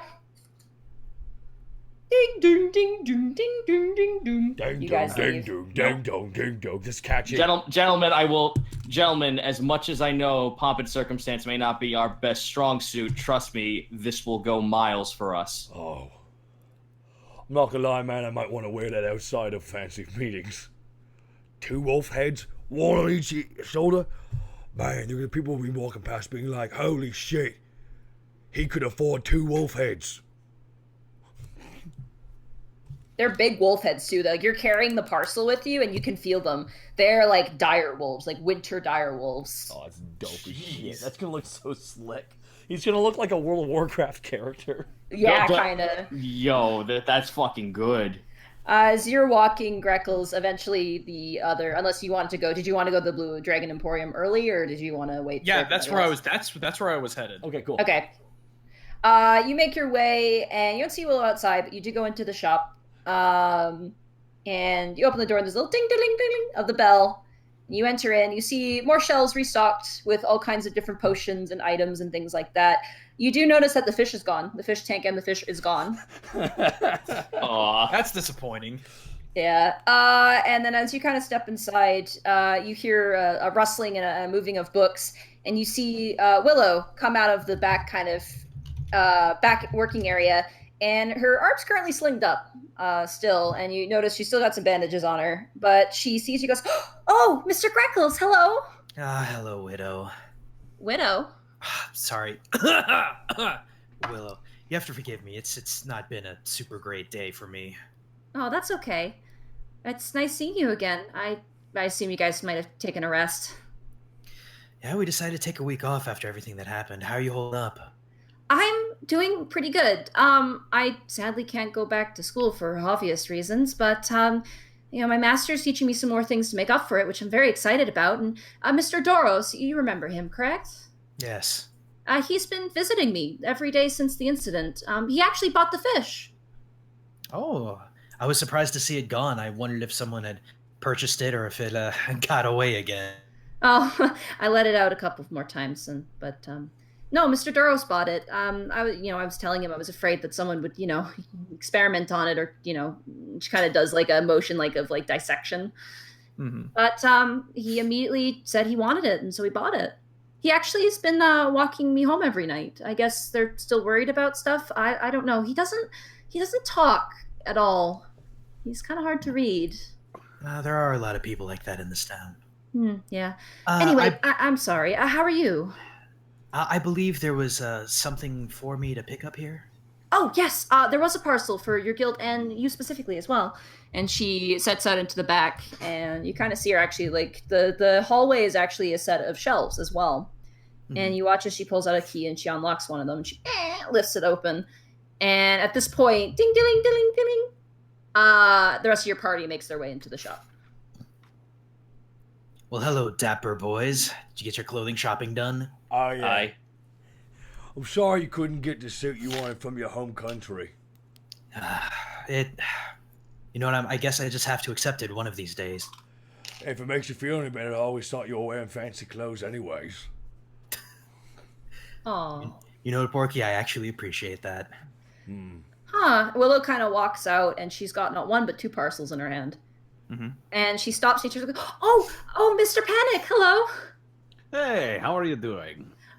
She looks down to her slinged arm. I could be doing better, but you know what? I'm doing okay. I'm doing great. I've had some people helping me out, so that's really nice. How are you? I'm doing quite well. Just got done doing some shopping for the festival. Oh, you're going? Yes, I sure am. Oh, are you going with anyone? Other than these guys. Me? No. This guy right here. Yes, we're gonna go Borky. find some pretty ladies, and we're gonna make them wonder why we won't leave them alone. Willow kind of laughs a little bit. Well, that sounds like fun. I'm hoping I can get out in time to... We got some organizing to do since Artemis's collection has been, changed. But I'm hoping to make it. Maybe we could... There's supposed to be dancing. We could do something like that together. Sure. Kind of fun. Sounds like fun. Yeah, excellent. Benny, anyway, sorry, I'm so sorry. Oh, hi, Task. It's nice to see you two again. And Borky, was it? Yeah. You were the orc that was the turtle at some point. Aye. If you want Nice. if you want my business, you best check yours. Oh, I'm sorry. I'm kidding. I'm a little bit sensitive to the whole turtle thing because it was against my will, and I was a turtle. Oh, that's... Yeah. Terrible misfortune. It was rough. It was anymore. rough. It was truly a terrible experience. Well, I'm glad you're better, and you're still green, and it's a good color for you. Oh, thank you. And she scratches her head, and she looks at the two parcels. One is large, and the other one is like the size of one's like the size of a shoebox. The other one is kind of small flat. She kind of scratches her head. She goes, there was only supposed to be... It's very odd. When I checked this morning and we received, there was only one parcel, but now there's two. I guess maybe my master swung by and put this in here? There's two notes here as well. One, actually, and she grabs the form off the bigger parcel. Greckles, I need you to sign this. All right, then. Greckles signs it. I assume there's a pen there. Yeah, there's a pen on the desk. Excellent. I am supposed to, and she's looking at a sheet of paper that was kind of attached, like they'll read off your parcel information. I was supposed to tell you that this item has a very large margin for error. So if any damages happen, you are responsible for them. So don't be too reckless with it, okay? It's more of an antique rather than, I understand. And she pulls a box, a beautifully carved box with a sakura tree in white, and she lifts up the box, and you see inside the folded fan of a wind fan from the Eastern Isles. Ooh. That is fancy. It's just as beautiful as I remember it. Yeah, apparently Burke paid 20,000 gold for it. Good lord. Every single copper worth it. You see, Greckles. You guys have never ever seen this level of care and love from this bird. He very slowly takes it out, just like two hands, absolutely, like he's holding a child, like a newborn child. Task like looks up to observe it and then smirks. I take it this makes up for the yukata you called it? More than ever. It must be a wind fan. Those are a very powerful magical item. If you use it, you can use a gust of wind spells. If you use it too much, though, you can break the fan, and it loses its magical properties. Understandable. It's very beautiful. I got to examine it with my master. I didn't touch it, though. It's far too expensive for my hands. Is there anything else you can tell me about its magical properties? Yes, I actually have the sheet right here. Give me 1 second. It's in the logbook. I thought that was Willow for a minute. Okay, while holding this fan, you can... Okay, I'll just say this out loud. While holding this fan, you can use an action to cast the Gust of Wind spell, save DC 13 from it. Once used, the fan shouldn't be used again until the next dawn. Each time it is used before the next dawn, it has a cumulative 20% chance of not working and tearing into useless non-magical tatters. Ooh. Okay, let me get all that down. You only get one shot. Do not miss your chance to blow. This opportunity comes once in a lifetime. Fan. You said you said DC 13. DC 13. I assume Constitution. I'll grab you the item. Actually, it's on the compendium. The chat says you should shout Bankai when you use it. I am posting it into there, so you have access to it. Okay. And Willow turns back and goes, and there's also this. It says this is rather odd. What weird penmanship, too. It says, it belongs to your people. Lies. She turns the note to you and it says, it belongs to your people, and it's addressed with L-Y-S. Lies. This is interesting. Don't recognize this name. Do we know anybody with initials LYS? Lily. Let's take a gander. No, he's coming up drawer. Let's see. Willow takes it out of its parchment and she places it in front of you. It's in Draconic. Oh. And scrawled on it are depictions of kobolds. Does it speak about them being silver? You can't get a semblance of them being silver. It's all in black and white ink. As you begin to thumb through the book, Willow's kind of like really confused at it. You begin to see what looks like kind of a visual story to it. And there's dates that don't make sense, but you see a clockwork woman falling on top of the peak of a mountain. And then in the following picture, you see them surrounded by kobolds. And then the following pictures, you see kobolds bringing pieces and pulling it, like basically putting this thing back together. And as you kind of flip through it, you begin to see diagrams and designs and different pieces and clockwork structures and magical components and some things that don't make sense to you. And as you flip through it, you begin to see it's kind of like a story and instructions mixed together. And as you're flipping through it, eventually you see... I want you to roll knowledge religion, actually, for this. Knowledge! Very well. I'll say you have advantage on this one, because it's... knowledge, religion, here we are. Yeah. Oh, Okay. Thank God I have that advantage. Yeah. As you're looking at this, and you're beginning to see some of these designs, you look, that looks a lot like Steve. That looks a lot like the construct we saw in the garden. That looks like a construct we saw inside the school. And you begin to see more and more of these different designs. And as you flip into the back, you see the final image of this clockwork goddess reascending up off of the mountain with the kobolds all underneath, and with bits of gears left behind and more constructs surrounding these kobolds. And as you close the final page, you come to realize this is the book that Artemis stole. Oh, shit. Right, the book that was referred to last episode. Mm-hmm. Yes. Holy shit. Okay, cool. Willow kind of tilts her head and goes, that's kind of a creepy book. This feels like a blueprint and a entire story of how... They didn't tell you, did they, about your teacher's little findings? I heard he was plagiarizing, which is a shame. Yes, because he took this looks like blueprints from what the silver kobolds used to put a construct together. Really? Why is it here? I don't know. Where did you not see anyone who dropped this off with you? No, I this morning we looked at the wind fan and we put it into its case, and then I just swept and no one else was in the store. I would have heard them. We have alarms for the back as well. Oh, hold on. Maybe it was Professor Bumblebee. Professor Bumblebee? Yes. Rumble fungus. Oh, he's lovely. No, he hasn't visited today. He tends to shop in the upper districts. If it's all the same to you, I'd like to hold on to this.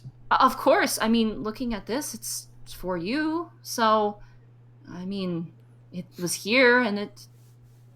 She actually hands you the note. I'll take the note and the book. You guys have any interest in any other magical items? I do actually. Have you been able to properly identify those goggles? Oh yes, we have. Actually, give me 1 second to turn on my light because the DM needs to turn on her bedroom light. Because it's darkness in here and I can't. Real fast, I need to say it. Borky has a twin wolf moon outfit. Let me grab the item list here that she has. All right.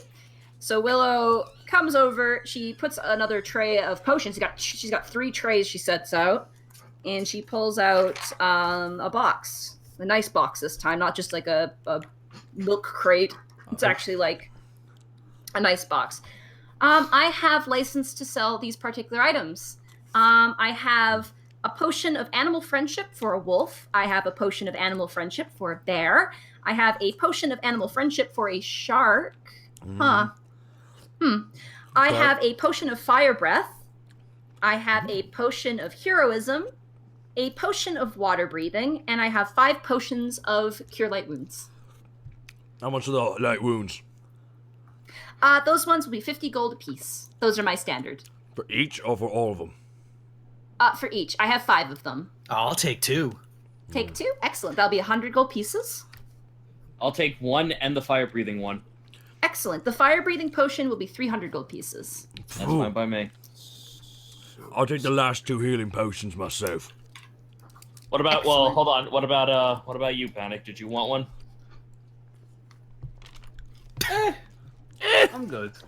He's got the wand after all. Yeah, That's I've got plenty of options for healing, so I think I'll be all right. Are those 2d4 plus 2? Yeah, those are 2d4 plus 4. Oh, plus 4. Oh, goodness. And then for magical items, I have a wand of magic missiles. Okay. I have a cloak of the manta ray. I have a helm of comprehending languages. I have those goggles you were asking about, goggles of night. And I have actually something I think you would like, Mr. Panic, though it also kind of creeps me out, kind of like the penguin. I have some pipes of haunting. Ooh. Well, that sounds right up my alley. Let's. I thought so too. You want to see the pipes first? Yes. Let's just tell us about the pipes. She pulls out what looks like a pan flute from hell. It's decrepit dead driftwood, and there's bird skulls on every single chamber of the instrument. Metal. What does it do? What does it do? Let me look at the book. Yeah, I'd be interested in that hood of cloak of the manta ray. Excellent. So, you must be proficient with this wind instrument to use these pipes. They have 3 charges. You can use an action to play them and expel 1 charge to create an eerie, spellbinding tune. Each creature within 30 feet of you that hears you must succeed a DC 15 wisdom saving throw or become frightened of you for 1 minute. Jeez! Good lord. That's the whole fight. I'll take it. It's 2,000 gold pieces for that item. I won't take it. Oh, I'm sorry. Hold on. No, it's How much money does Panic have? I have. Let me see.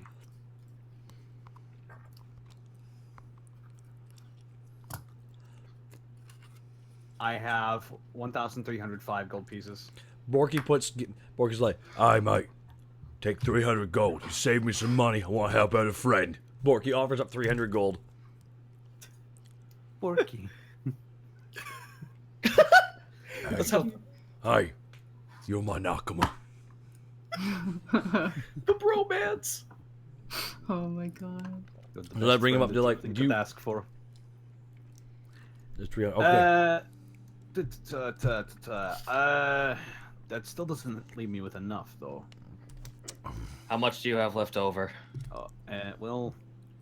Borky just gave me 300. You said? Yeah. Yeah. Give you So 300 that gold, would- man. That would put me at 1,605. I could put in 100 gold pieces if you'd like, Mr. Panic. Yo. You would do that for me? Well, you're my friend, and you saved my life again. Yeah, why are we paying exactly? Huh? What? I said, why are we paying exactly? I'm joking. Hey. It is a very expensive instrument. She hands you 100 gold. I think it would be very beneficial for us since, well, I don't really have a lot of offensive options, so I feel like maybe I'll put in 300 for you. Task. Let's get this one thing straight. If you're gonna be a soldier, I'm going to treat you as one and make sure you have the proper equipment. If you're going to be a civ, I'll take the money back. Well, hard to argue with that kind of logic. I'll take it. Cracking that whip. Would you like a gift wrapped? No, he'll be playing it out. Okay. Here you go. Probably not in the town square, but I think I will keep it on my person, actually. I will say this item in particular, it was released by the Hoketh clergy. It was an item of interest for them. We did get licensed to sell it, but some people might not be a fan of this particular item. I'll try not to play it in the street. How many birds died for this thing to look cool? Looking at that, probably 6. It's not a lot. Greckles' feathers ruffle a little bit. Only 6? I mean, I guess that's a lot. As you guys are kind of doing whatever, Willow pulls out the goggles. You were interested in these, right? I was. Excellent. They've been fully identified. We also learned that they're not as strong a variant as what we thought they were, which is good. We thought that potentially they could be goggles of X-ray vision or something along those lines. I don't know, some sort of magic. I don't know. But they're basically goggles that you see 60 feet in the dark. And how much? It's now been reduced to 1,000 gold pieces. How about the cloak of manta ray? How much you sell? That one is 1,100 gold pieces. Oh goodness Damn. me! Tell you what, I will. Since everybody's being so kind, I will give you all the money I have left going towards that. Which is how much again? Just out of character, how much is that? A whopping 5 gold pieces. You're so pious, Bannock. The thing is, I could get both and have nothing left, but I just bought those 2 potions. Okay. Can I be honest? Can I be honest with you, out of character, real fast? Will you get the fucking goggles so you can see shit in the dark? God damn. No, it. that's definitely okay. That is going to happen. So that's 1,000, right? So I'm just gonna take that off right now. So now I can join the cool kids club of seeing in the dark. It's pretty. She bright. hands it to you. The There's not a goggles lot. are. Oh, go ahead. I'm done. Go ahead. I was doing a bit. Ignore me.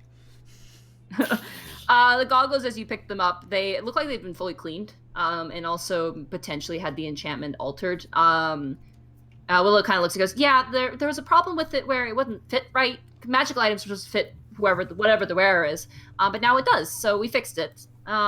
Because of the slight flaw, there is a bit of a reduction. You may find that you will have to attune this item after a long rest." Real fast. You logged out of the game. You logged out of Roll20. Gaijin. Did I? Yeah, Still you- showing up as fine on the Oh, screen you're for back me? in now. You're back Yeah. in now. Sorry, you dropped out. It's probably a hiccup. Roll20's That's been right. kind of hiccuping lately. Oh. Okay. And she makes a note in the ledger. All right, so those goggles for you. I had a gentleman come in who was quite interested, and I managed to convince him to get something else. So I did look out for you. Can anyone loan me about 60 gold? Well, I will loan you 60 gold on one. I will loan you 60 gold with one stipulation.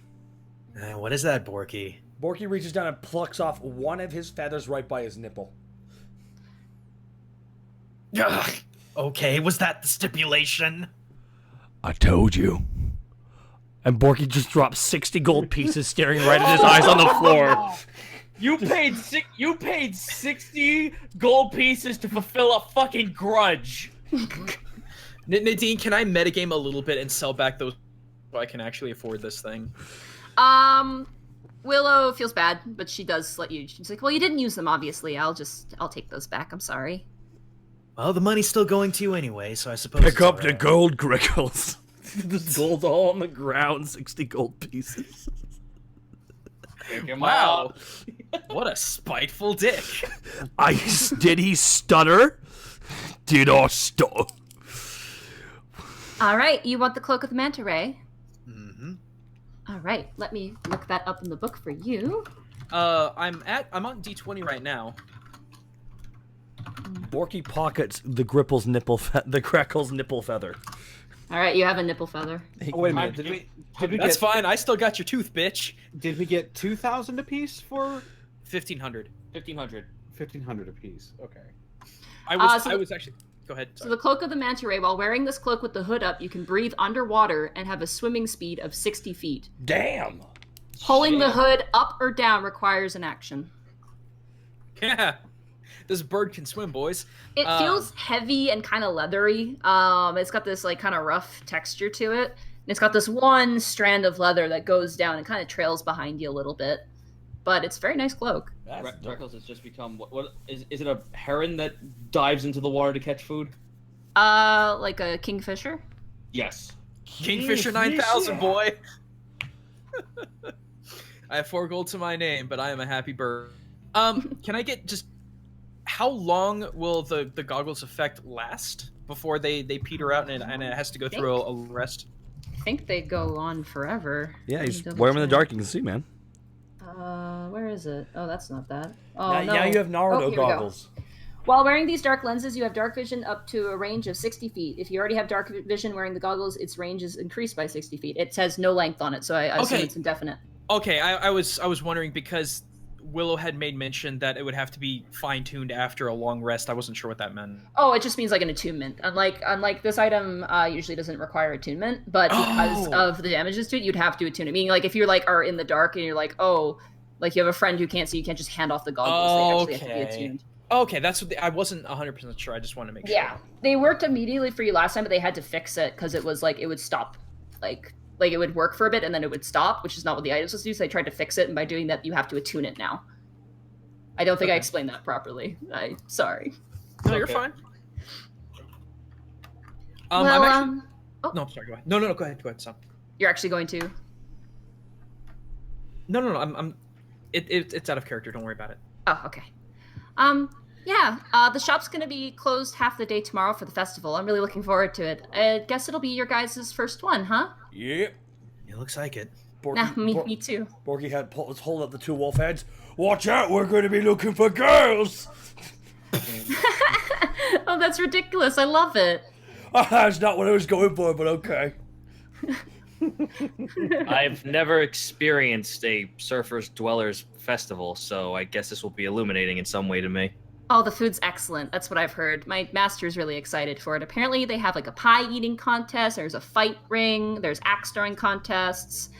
All kinds of different fun stuff. Very well. Really quick out of character. What season is it? You guys are in summer.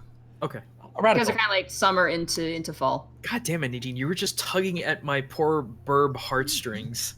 What? You'll find out. You'll find out later if I get a moment. Okay.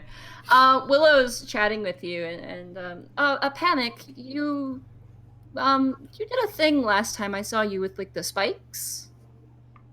I had the what now? When I saw you, when I almost died. When you go pincushion mode.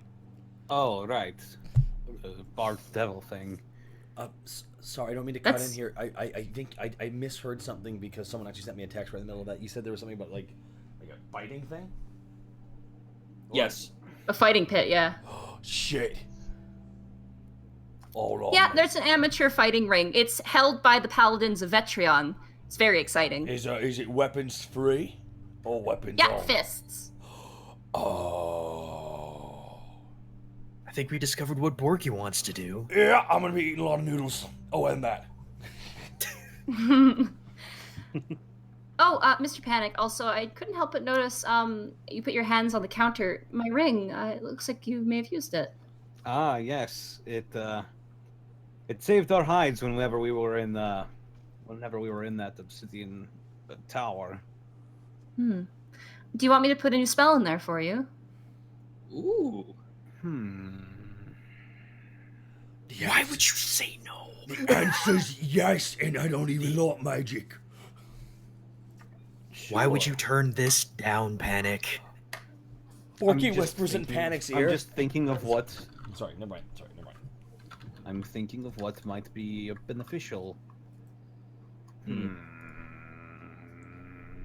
If you want to keep it here, I could see if my master could put a really powerful spell in there. Hey, sounds good to me. That's not bad. And thank you. This really helped us out. I'm really glad. And she kind of smiles at you, and as she does, you hear ding ding ding as the door is pulled open, and you see leaning through the door frame Doros, and he stops like a deer in the headlights. Hello, Doros. Oh, look, Task just turns and nods. it's Mr. Personality. You watch as Doros has something. He's got the door held open with one hand, and you see something in his other hand, like a small slip of paper, and not so discreetly, he kind of slips that behind and tucks it away somewhere, and slowly strides into the shop, which Insight check. Okay. Be Please, careful. please, Be careful. please. You are pulling upon threads that may not be need to be unfurled. You may find yourself behind the wheel of an automobile. Mr. Steal Your Girl. And I'm here too. Okay. I'm gonna message you something, Zito. Yes. So you can't complain anymore about low roll high all night, but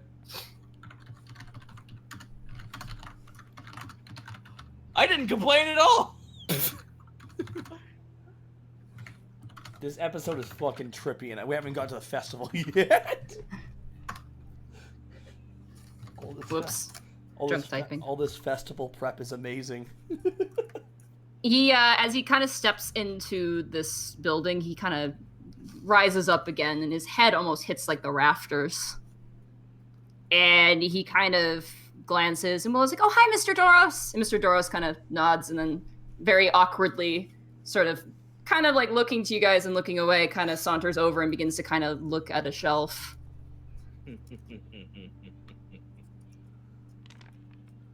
Task will just sit there with a smile on his face. Task, you notice him taking glances every once in a while. Silly question, Doros, but if I might be going to that fight ring tomorrow, if I see you there, I'd be more than happy to scrap. Doros kind of pulls his head back and kind of furrows his brow and raises one, like, Why do I just see him turn his head 180 degrees with an eye raise, and it fucking sounds like stone grinding? He kind of slowly nods, and he kind of looks again towards the target of his interest, Task.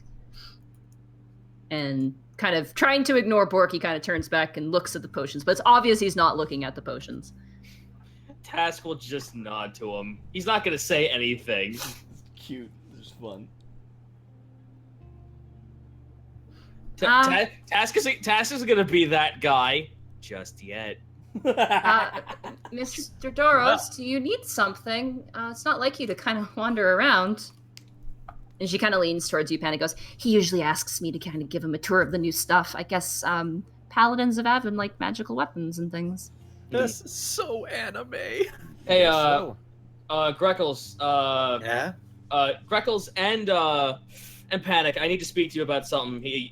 Task holds up the potion of fire breath for a second as if to divert something, but wants them to move over to the corner. Is Borky not, am I not invited? Yes, Borky, you are uninvited. Oh my god, why would you do that? Borky walks out. But, Mr. Oh, Ding ding ding Borky, What? Borky, get back here. Okay. ding ding ding ding. Oh, is this something? Oh, you watch as Willow kind of starts like putting some of the books away and tucking them back into like the counters and stuff like that. All right, Okay. Task. What is this really about? Well, Task is like sleight of handing his finger pointing over to Panic. What? What? Okay, so I'm going to keep this low. Do you have the hots for that one? Task points to the bottle, but then points to Willow. What? Did you? Do you? Legit question. I mean, she's a nice girl, and I certainly. Top is not something you guys have! Oh, Panic. You gotta seize the moment, buddy. Carpe diem. Carpe diem. Okay, you know what? I'm tired of being fucking subtle. I'm going to mutter this to you, Panic. If you like Willow, make your move now, because Doros obviously has a fixation on her. Oh my god, he's so much bigger than her. That's terrifying. He was hiding something as he was walking in because he didn't want you to notice. My guess is what's that thing that you surface dwellers do? Love letters? Something of that sort? I'm assuming that's what he has. Good for her. Oh, okay. Just wanted to make sure mean- this wasn't. I wanted to make sure this wasn't something, as you surface dwellers call it. What's a good word? Greckles, help me out here. Stupid love.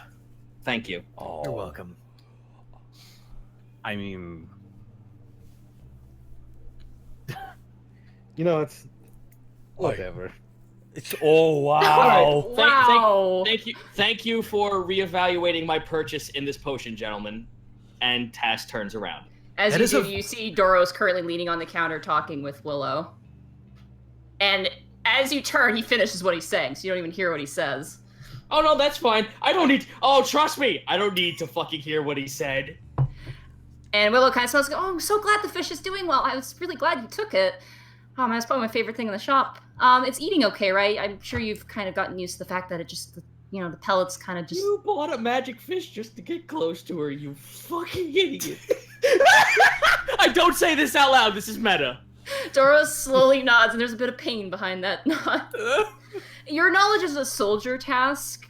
Most soldiers, especially the caliber of probably Burke and Doros, don't have very big rooms for such things. So he's probably really close to that fish. Probably fucking ate it. He probably like as soon as he walked out. I'm gonna surmise that the moment he walked out with that, he accidentally let go of it, and it's now like in the stratosphere. It's like that meme. Dun, dun, dun, dun, dun, dun, dun, dun, dun, dun, dun, dun. Yep, that works. Oh my god. For those of you at home that don't know what we're talking about, this fish could fly. Yeah, Swim it fine. didn't need water. It could actually just swim through the air. It was a magic fish. Okay, well I think we've done enough damage here, gentlemen. Let's be on our way. Oh, you guys are content with the stuff you have?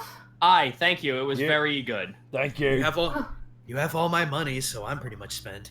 Sorry, I don't set the price. My manager does. Don't apologize. Just don't get yourself killed. We've been kind of meeting up.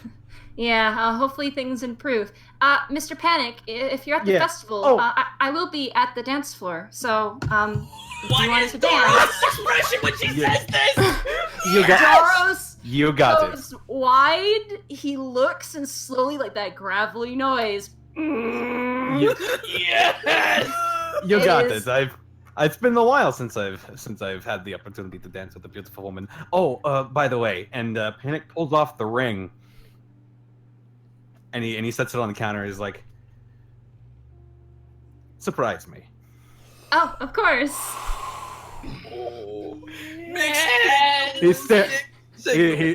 He gives Doros one of those anime looks. Hair swoosh. Walks towards the door. Tell me there's no markers. Can Borky be the last guy in the room and Borky just does a pose? Unexpectables, and closes the door. You hear a of metal as Doros's gauntlets are gripped tightly. He can't see it, but he's facing the rest of his group. He's just got the fucking smuggest grin. Yes. No, dude, Task is just smiling along with you. You guys leave the store, I assume? Borky kind of Our walks out. we did our job here. I have a particular walkout I want you all to imagine.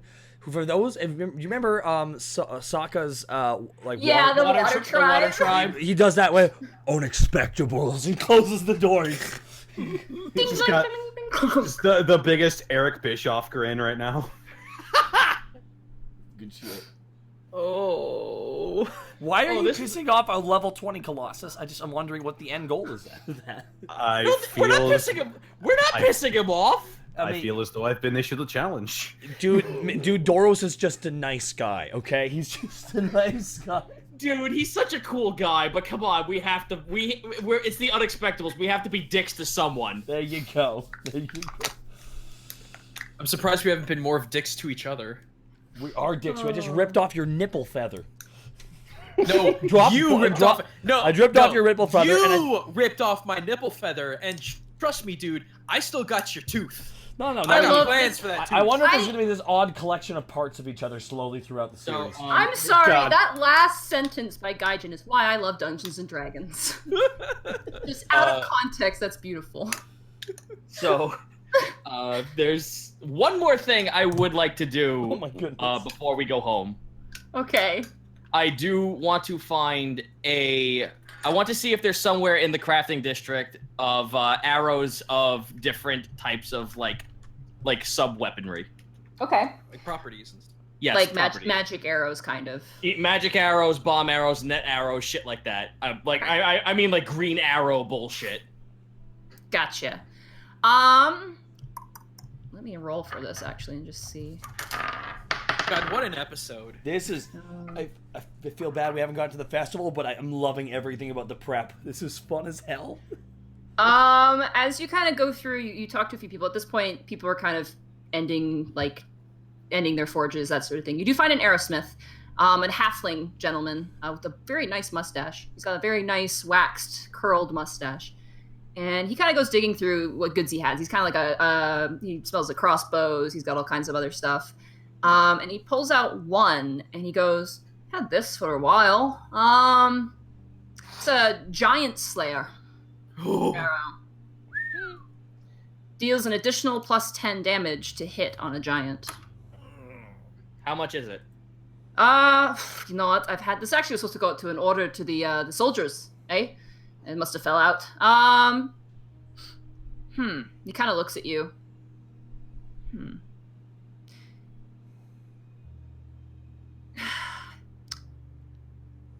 Kind of thinks about it. May I ask why you're so hesitant? Oh, you're a dragonling. I mean, that's pretty interesting. I'm not sure if you're just unaware, but my race is that of kobolds. We are. Yeah. Kobolds. Oh, very well. Some of us mountaineer dwarves, we call you dragonlings. So at least the ones that we have friends are. You know what I mean? Kobolds and dwarves being friends. We call them dragonlings. Fair enough. From where I grew up. I apologize. My vernacular on the surface is not as well versed. No problem. I'm sure a lot of people call you tiny lizard or tiny dragon. He spits on the ground. Just kind of like, oh, those people are jerks. I'm just trying to think how much to even charge this one for. I mean, it's a nice arrow. I mean, no one's going to buy it. I mean, a few adventurers might. You seem like a nice gentleman. How about 200 gold pieces for the arrow? 200. How much money do I have left? Oh boy, oh boy, oh boy, oh boy. Shit. I'd like to try and keep as much of my cash as I have now. I can't make a bigger purchase. I'm going to barter. Can we push that down to 150? 150. You have anything you could trade me? Any material for bows or crossbows? As a matter of fact, I do. All right, let's have a looky then. Actually, here's a question. If I was to come back to you with, I am a hunter by trade in some little bit of a hobby I have. If I come back to you with pieces of creatures, would you fashion them into arrows for me? I'm afraid that's not my craft. I mean, we could do embellishments like, like people come in here with dragon skin. They want dragon skin, hilts and holders and whatnot. Quivers are the big seller right now. Ladies love them, and he gives you a wink. Oh, very well. Well, check this shit out. Please bar the smell. You wouldn't want to know where I got this from, but it is very good skin for this sort of situation. The croc skin. Let's take a look. I've worked with worse. Croc skin, croc teeth, and the dragon horn. Oh, okay, not that bad, but I'm sure we could do something with it. Let's take a look. And he kind of very carefully unravels it and takes a look. No. Task holds his hand up. Don't worry, I have you covered. Takes out the half bottle of cologne he's had all this time and pours it on the skin. Right, you do have that. Wasn't that your starting gear? No. This was something I found. Right. Oh, great. I remember seeing that in your list. Okay, yeah, you pour it on there, and the dwarf was like, oh, thank you. And he kind of looks it over, he goes, that's not bad. Actually, I'm literally interested in the teeth, and I'm quite interested in that little dragon horn. It'd be a nice little pommel, Aye. How about... If you'd like, Task also pulls out his bow to show it to him. Something of you to take a peek at if you seem interested. Oh, nice little hybrid weapon there. Not bad. Decent enough craftswork. Looking a little bit rickety up where the blade meets the handle there. If you've noticed, he points out some damage there. Unfortunately, this thing has had wear and tear for the past decade. That's the best type of weapon. You know what? I'll strike you a deal. I'll repair your weapon, and I'll give you the arrow if I take all the crocodile skin, the teeth, and the dragon horn. Deal. Awesome. And he takes it all, and he slides you the arrow, and he looks and he goes, you want to leave it here now? Very well. May I ask to come back and take it in the morning, or will that after the festival then? I would wait until after the festival, because my workshop's going to be closed. But I will put you down for certain of being on my list. Very well, I accept this. Excellent. And he pulls out a piece of parchment. Your name? Dragonling? I could just put Dragonling. You're the only one I've seen for days. Except for the little tan fella who came by. He's just walking through. You may call me by Task. Alright, and he, in the very crude dwarven script, he writes down in charcoal your name, and he sets it on top of the crocodile skin and teeth. Alright, well, you have yourself a good day, Dragonling. Hi, nice to meet you as well. Your name, sir? Oh, my name is Barden. Barden, very well. It was very nice to meet you, and you have a good day, and enjoy the festival. Barden Meadowmane. Should give you my last name, too. Meadowmane, very well. Thank you, Arrowsmith. As that last name resonates in your ears, you realize, oh, that's Adric's last name. No, that's funny. We've met someone with that name. Oh, probably my father. He's a foreman of the lower district. Oh, goodness. Yes, we've actually done business with him. He's a fine man. I'm so sorry. He shakes his head. Task smirks. Oh no, you shouldn't be apologizing to me. You should be apologizing to my tiefling friend outside. I forgive you. Well, if you see my old man, tell him to not mail me anymore. He keeps asking for more money to go to town. Anyway, all right. Well, you take care. Aye, you as begins to well. close up. Let's go.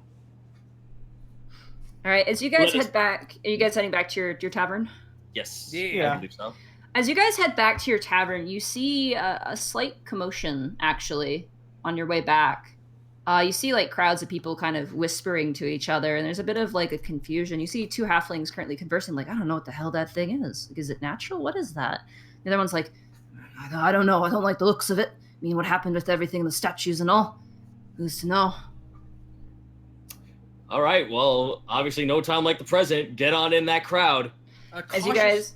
I just want to cautiously go in and try and meld in with the crowd a little bit as I approach. It's not a huge crowd. It's probably about 35 people or so. But as you kind of break through most of the people, you currently see across from your tavern was the horseshoeman, if you remember, the human fellow. And standing across from him is a giant 7-foot-tall construct. What? Oh. And they're currently talking. I want to make.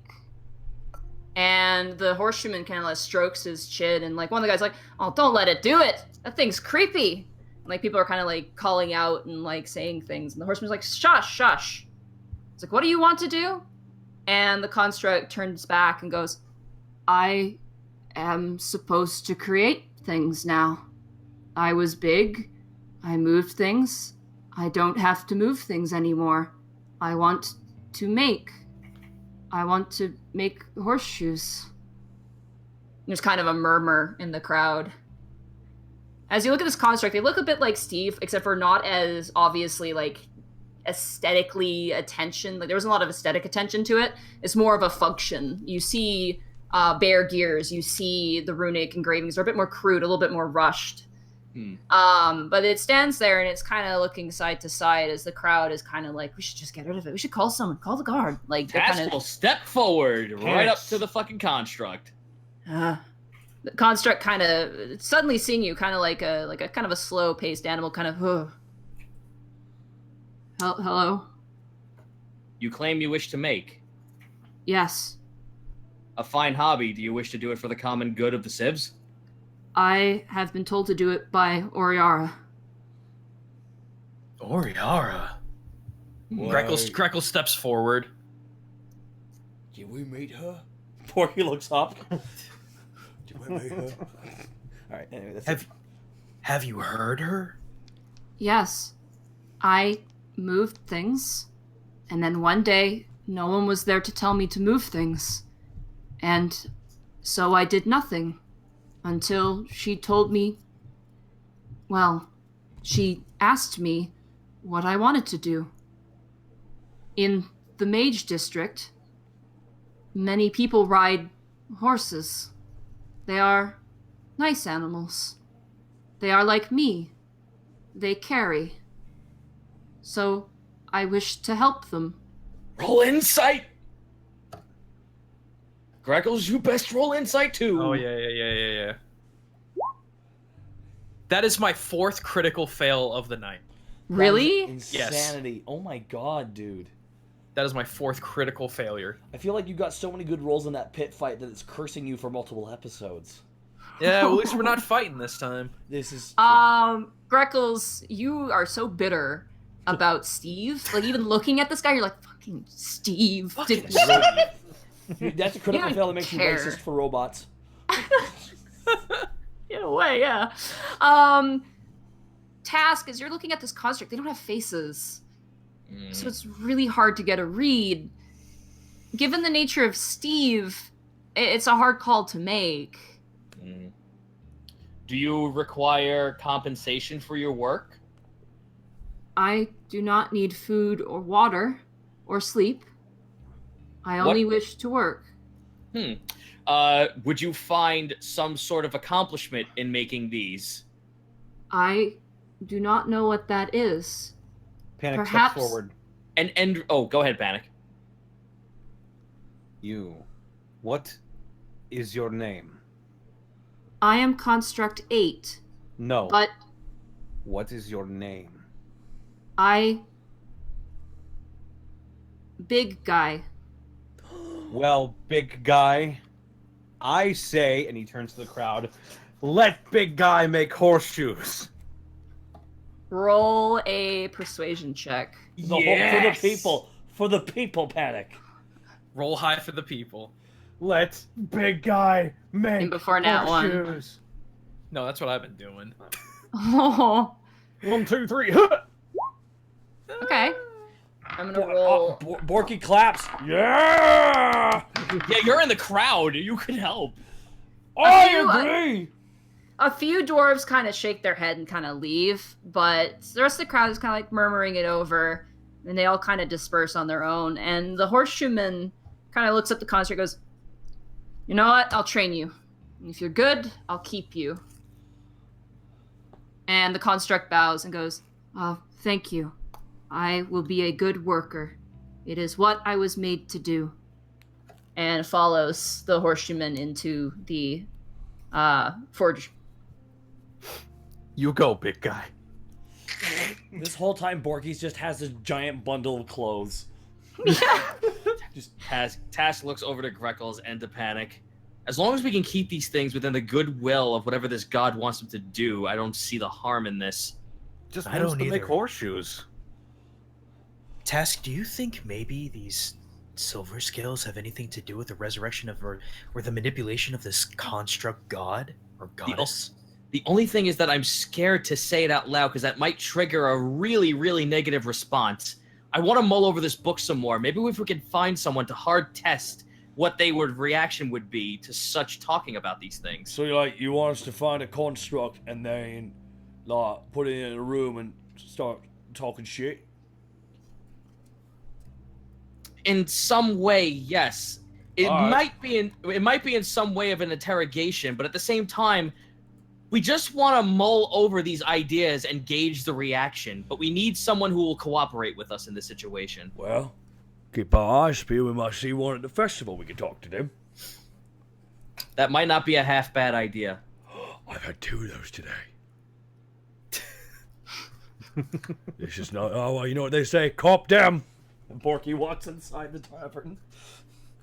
As you walk inside the tavern, Borky, you see Sully currently serving drinks to 2 people in the tavern. One is a man who's currently passed out on the table. The other one is a woman with long brown hair that almost goes past her butt. She's got a hawk sitting on her shoulder, Oh. and she's currently flipping through some papers. What is her race? She appears to be human. Okay. It's kind of hard to tell because of the long brown hair, but she doesn't have like the slender kind of face. She does look like a very battle-hardened human. Borky kind of just walks past her. Just because... excuse me. Got some fancy-ass clothes I gotta take upstairs. How's it going, Sully? Hi. Oh, bye. Be right back. The rest of you guys enter, and you also see these 2 individuals. You see about 15 shot glasses next to the passed out gentleman. A healthy profession in the afternoon. Yes. Hope You we think made he- some decent money. Do you think he could have got Task will look at the shots and then smirk and look to the woman? You think he could have gone for a 16th? He's just mad, probably. By the by, welcome to our tavern. Thank you for your patronage. Well, this is the address I was given, so... You were given Address? this. Yes. And she kind of, you notice this woman as you get kind of a better look. She's got like really nice leather hide armor. She's got a very beautiful chain around her neck with what looks like a whistle on it. Her hawk is sitting on a pauldron, which has actually a perch put into it. It's really quite good. And the hawk's currently cleaning itself. And she looks over to the man who's currently face down, passed out, and she kind of smacks him over the head. And he's like, what? You wouldn't happen to be the investigator that I was told about. Oh, wow, you're shorter than I expected. He kind of settles himself on the chair. Oh, where'd the helmet want to go? Oh, you're right there. Can I get some water? Give me some water. And Sully kind of nods and walks off. Task, that's you? Aye, that's me. He sticks out a hand. He's got these big, battle-hardened hands with scrapes all over them. The man is very interesting looking. He's got just an absolute, scattered hairdo. He's got mutton chops that would make, Abraham Lincoln jealous. They, come out probably 3 inches from his chin. Wow. Hot damn. But he's well kept, well trimmed. He's wearing himself a set of kind of a mixture between scale and hide and steel armor. It's kind of a modge podge of everything. And it's kind of clinking and clanking. It's kind of loose. You notice on his back he has a series of nets. He has a series of shackles and manacles, as well as a small cage, actually attached, hanging from this large set of backpacks. You also notice that the woman has chains tied up on her back. He sticks out a hand to you. He goes, name's Wolfgang. A monster hunter. And Hi. bounty hunter. Hi, thank you. He shakes his hand back. And you are, miss? Holds his hand out to her. Lilia, and she doesn't shake your hand. Very well. So, we may as well get down to the proper information at hand here. How much were you told when upon coming here? He kind of like looks through the shot glasses to see if anything's left. He kind of scoffs and puts it back. Still something about blue dragonborn, dragon, bunch of kobolds dead. Cute. Very well, I may as well start from the beginning. As you can tell, I am a red scale of sorts. Task, and surprisingly, Task turns to look at the rest of the party, but then shrugs it off, not being afraid to speak about it.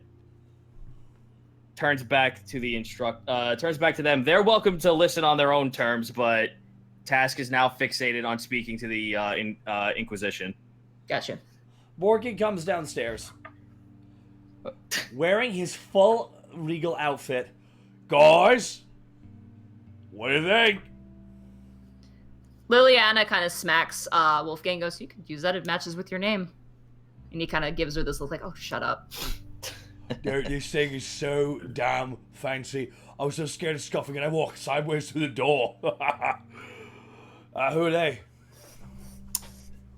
These are the Inquisitors that were asked to come on my behalf. Bounty hunter we prefer. Sounds Very cool. well. Bounty hunters.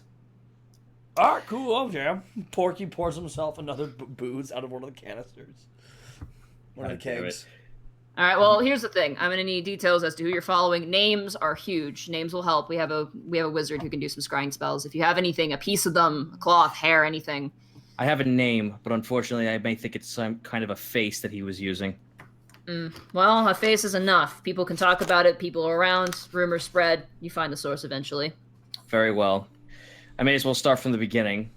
My people were from the mountains to the north. We lived in the Underdark. We had very seldom experience with those above ground, but being like real fast, stop. I actually have a quick question in regards to when I hear mountains to the north. This is not on the continent of Alivast, right? It's on a different continent. Yeah. Okay, thank you. Okay, continue on. In fact, Wolfgang even turns and goes, you're going to have to specify which mountain. He's kind of taking notes drunkenly. But you notice that his sister, if you see a family resemblance, is actually properly taking notes. Mountain. All right. I actually, you know what's fucked up? I came with a contingency for making these names, so here we go. Oh, nice. Oath Iron. Oath Iron? That's a far ways away. Aye. Our family and our kin lived on Oath Iron. We didn't have much contact with the outside world, but being that my family and I were part of the military or were part of making sure that the civs stayed alive, we often ventured out into the surface as well. Unfortunately, one day we came upon by a coal-scale dragonborn with very long curled red horns and yellow eyes. Black dragonborn, red thorns. Yeah, I'm hearing that right? Red horns, yes. Red curled horns and yellow eyes. And the scales were black? Yes. Alright. He came to us explaining that he knew of another dragon that we could gain patronage with for extra protection, because at the time we were having issues with harpies. Hate those things. Of course, I had my doubts with him because I felt that we were doing an adequate job in taking care of the situation, being that my sister was more formidable than I, and she actually was able to quell with diplomacy rather than just taking down innocents. But my elders didn't foresaw that it might be to our beneficial. It might be to our benefit to actually gain patronage from a dragon. Unfortunately, I was a little bit too easygoing when it came to taking orders. I was asked to go out on a hunt to make sure that the harpies were not going to attack us while we made the transition to another side of the mountain to appease the dragon. And we were tricked into almost taking out civs. They tried to have us kill women, children, and those who were not there to fight. Sensing foul play, I halted the attack and we ran back. Unfortunately, we came to the realization that a blue dragon was in the midst of killing our entire civilization. We fought bravely back. Task is like biting the bottom of his lip, but I was the only one who got away. Not without Scar. Task takes off his left armor and shows that there is a deep, deep, deep burn mark with an open wound on his forearm and his shoulder. All right. He takes the last bit of notes. Well, I'm not hunting no dragon. I was told about hunting a dragonborn. I don't expect you to find a dragon. I have no qualms with the dragon. I want you to find the dragonborn who did this. Bring him to me alive so I can kill him myself. Looks to his sister. Sister kind of shuffles her shoulder. The chains kind of rattle behind her. Yeah, we could do that. And if we don't, you get your money back. Or we die. One or the other. All right. He steps up. I don't foresee you dying. This man seemed like a charlatan more than he did a fighter. He was very well dressed. He seemed very high and mighty. He used diplomacy and culture to persuade my people, which is very odd considering that my people are one of warriors more than we were of words. Honey, words are a dangerous thing, Kobold. I'm sure you know that now. I think the thing that benefits this guy most of all is that he doesn't think there's any witnesses. He'll probably play this again. I could see it. Well, trust me, if you find him and bring him to me, I'll make sure that doesn't become the case again. Fair enough. All right, well, yeah, let's go. Thank you for your time. Oh, yeah. Oh, and sorry about being late. You can see he's kind of drunk a little bit. Sorry about being late, by the way. We missed our boat here. Festival shit is going on, so... Enjoy that while you can. Oh, no, we're not going. We're heading out. We don't like to stay in big cities for too long. Task nods and gives them both a hearty nod and lets them be on their way. Wolfgang, as he walks out, he kind of gives you like a cheer with a shot glass, and then walks out with the shot glass. Task kind of like glares at that. I hope the halfling didn't just fuck me.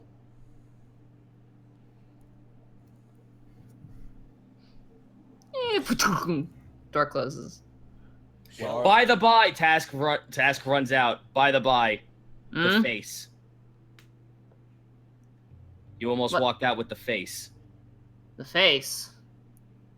The Dragonborn's so-called name. Oh, I thought you said it. Gosh, I'm drunk. What was his name? Darkus. Darkus. Oh, that's Again, honeyed words.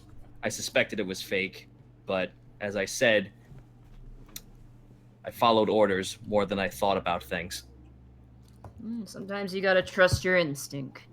And he gives you a wink and sets out.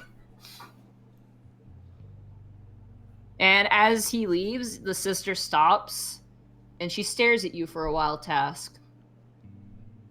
Her eyes kind of pierce through you a little bit. And she gives you a slow nod and turns and follows. Nods back. Task does not make eye contact or responds if anyone does not make eye contact as he starts to walk up the stairs. Great. You guys watch as Task goes up the stairs. Tarisk is currently sleeping on top of the owlbear pelt, comfortably. My boy. Borky just chimes in awkwardly. So sorry about your family. I think he's gone at this Task point. is gone. Oh, I know, Yeah, he says it even though he's gone. Oh.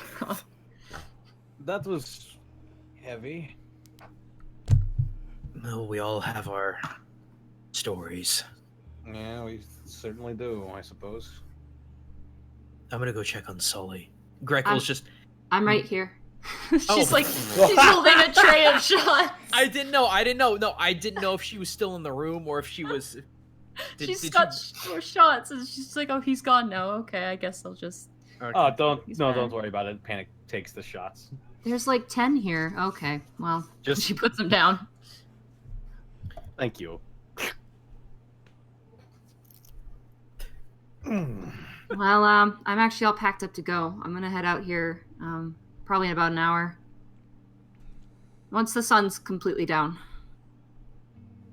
Would you like me to see you out? Honestly, I think it'll hurt too much. Wait, you're leaving? Yeah. Oh, was it Helga? It was No, Helga was okay. She's a little scary. But I mean, she's nice. She's kind of like the mom I never had. Only, except kind of like the dad I never had too. She there's some things that she told me I don't want to repeat too much. But if you do see her, tell her I say goodbye. I will come back. And she kind of turns to you, Panic, and you, Borky. I just need some time away for a bit. Okay. You always have a home here if you ever want to come back. Thanks. It's nice to have that. Me and Greckles say goodbye. Sully goes into Helga's room and comes out with what looks like kind of just a sack with her bedroll and maybe a couple rations in there. And kind of sits down at one of the tables. Greckles is actually going to reach in his bag and pull out the white gold oak whistle. Oh, okay. If you're ever nearby, and if you're ever in trouble, blow this. I might be able to hear it. Thanks. And she takes it and she puts it around her neck. And so it's right next to her holy symbol as well.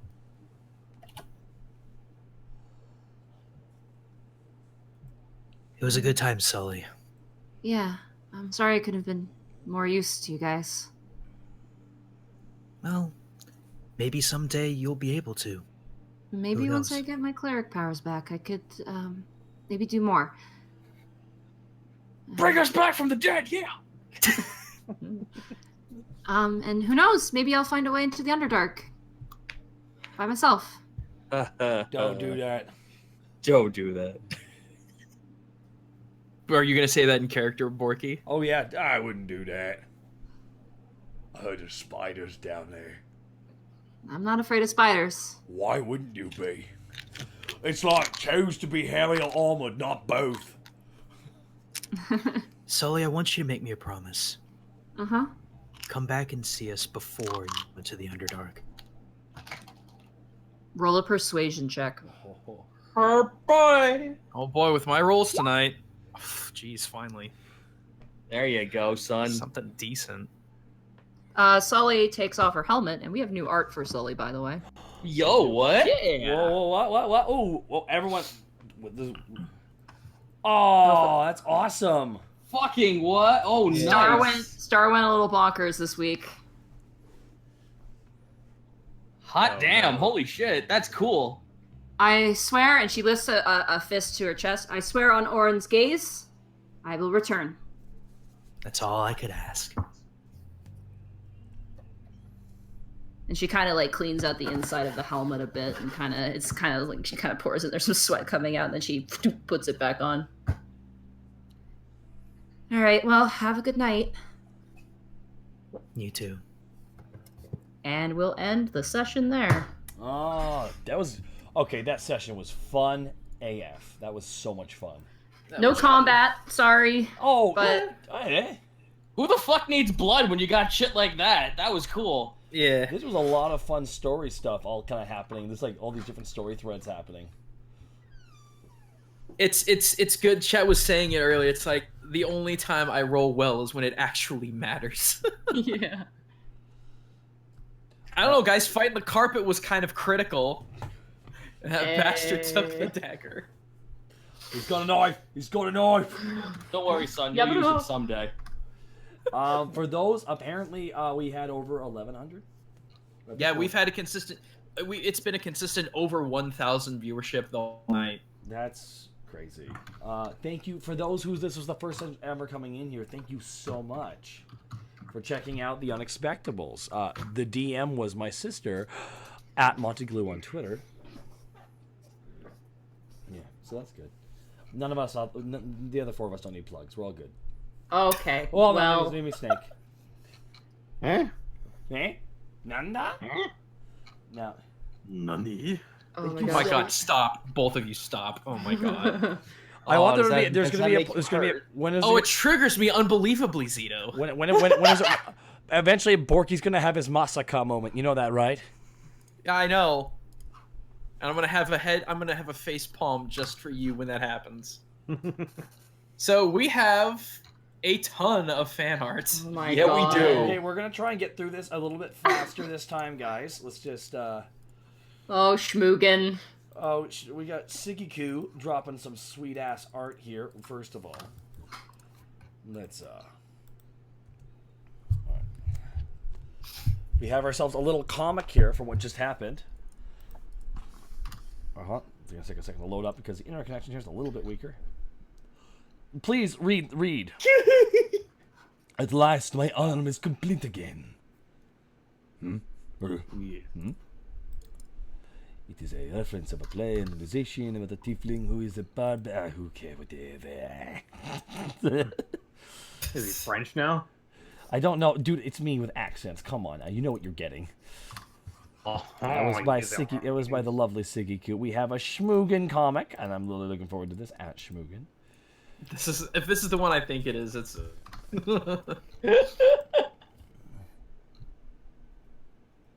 I got you, Blue. Wait, this one I have not seen. She's I leaving. got you, Blue. Got you, Blue. I got you, Blue. You got you, Blue. I couldn't help it. It was just too easy. Come on, fly. I I believe in got you. Blue. That's good stuff. And there we go. And here, literal shitbird. Greckles looks like a Muppet character in this one. Wait, where? I can't. I'm not finding these. Oh, this, and this. because I posted like 4 before we got started.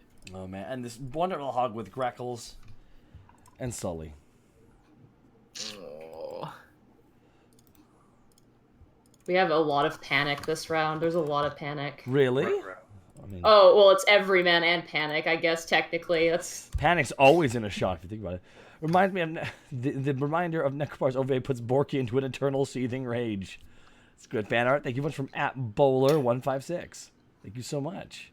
Look at that face on man. Borky. Good stuff. I love the anger mark.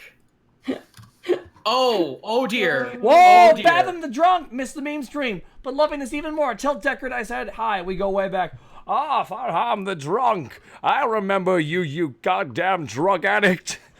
You're just doing blow and coconut hookers all throughout Tristram. I think you summoned Diablo, so he would have a friend as evil as you. Okay, I'm done there. Here we go. That's my end of my bit. Zenhawk, enjoyed the Breather episode, along with the laughs and especially the feels. See you. Oh my god, thank you so much for the bits, guys. oh god, I have to send this Schmoogan one. Oh, here we go. Now this looks amazing. Now this, Zito, this is the one you linked. This is from Nutcase. This is from Nutcase, the nutty. Oh, look at that! Look at that whip. Oh wait, which one? Is it the Panic one? Yeah, some Discord app Yeah, attachments. yeah. That's great. Oh, it's the work in progress one. Shit, she actually finished it. Let me get the one that she finished because it comes equipped with like a tavern poster version. Oh wow, what? Holy shit! Let me find that. Hold on. We got one here from @Palayan, which is Borky the gold-eating shark. Poopasa Monkey, thanks so much. Marcus Sweet, we wouldn't approve of what you're doing, Panic. We have. What the? Anyways, yeah, this is the Borky the gold-eating shark. There you go. That's the one I was talking about. I'm getting through here. We got Oh, I am so happy this got. There's a picture. Bam, bam, bam. Borky knocking off. HTBRK bits for Task's backstory. Jesus. All right, that's all I'm grabbing. Sorry, guys, if I missed your art, I'm so sorry. I'm just grabbing. Bam, bam, what I bam. can. I don't want to wake up. It's morning already, but I closed my eyes. I guess we have another one. From @Hulk the Hero, we have some pretty fantastic panic art. Not panic art, sorry. What the? Are we forgetting names again? Is that what's we're happening? Sorry, no, forgetting why names didn't it? again. Oh, I linked his account, not the name. Why are you Canadian? You sucked in really deep there. Huh? So we got some task art here. Some pretty nice task art here from at Hulk the Hero. Thank you so much. Okay, these are noises. The noises you're making is like. Oh my god! Sorry, I am ill. Oh my god! This next one from at 40sp89. Is this the one you're inhaling about? No, it's the recent one I posted. Don't worry about it. Just keep going. Just keep going. Yeah, keep going, dude. Is incredible. I love this so goddamn much. Look at this. That's good. That is so strong. That is so strong. Is that and that's the villain from the last arc. Doros, not Doros. Oh my god. Dolmar. Is that Dolmar? I think that's Dolmar. Oh my god, I'm loving this. Look at all these. Look at all the that's cool. Look at all the secondary characters. This is fucking great. There's Mel hidden in the background. Just winking in the background. I love it. Oh my god, the edge elves are in there. Yeah, they are. Yes, that's so. This is so good. Dulmar. I think my favorite fan art thing that's going on with those two elves is that their tattoos are supposed to be written in thieves' cant, but everyone's just writing it in straight English, which I love because it makes it so much cheesier. It's just so good. Bits for the most adorable DM on Twitch. Oh, Nadine, you got the most adorable. All right, I'm not adorable. I'm manly as hell. Oh, quit it. I'm manly as heck. All right, here we go, and we also have pose. Here we go. We got some fan. I'm sorry, I'm in love with this fort. I can't wait to see more of that. That's sick. I like pictures like that. Here we go. Task for the Unexpectables because Borky's antics bring out the salt in everybody. Borky! Yeah! Idiot! It's good stuff. It's good stuff. I'm sorry, but that happened this game. Idiot. Here this is cool. From at Ruby Flash 15. I'm looking at this like, wow, thank you so much for the cutest DM Winky. What? Oh no. Okay, I love this art, which is like I worked on this for the past few days, and I'm really proud of it. Check it out. This is adorable. That was the battle last time. It was the Dolmar fight. D-I-E exclamation arc. Although I feel bad because, well, I don't know. I guess that did I actually hit anything with that dagger that time? Like that fight? Yeah. Well, you hit him with a dart. You did hit him with a dart. You hit him with darts. I just couldn't hit him with that freaking dagger. I believe that's the orb in the center there, actually. Yeah, that's the soul orb. That's great. Yeah. D-I-E exclamation mark. That's strong. This is a strong piece of art here. That art, probate is just Thanks, probate. Thanks, probate. Thanks, probate. That art is inaccurate. Greckles isn't dropping the acid dagger. I'm surprised you didn't resurrect the carpet just to take the dagger. Roasted.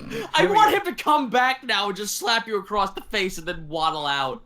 The carpet? Okay, this next Schmoogen task art is killing me. A magic boy, an angry magic boy lover and cherished by all. Fulver plus flat version plus 1 Sanic meme for fun. I have the power of magic. Power of magic. Task big fat adventure. I love that because that's the Sonic. I took your friends and turned them into robots face. You're a wizard, Task. Okay.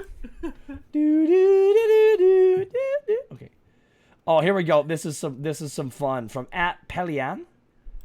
P-A-L-L-I-A-N-N. Oh, I want to say right now, whenever I can make partner on my Twitch channel, this is becoming an emoticon. That is strong. Dope. That is strong.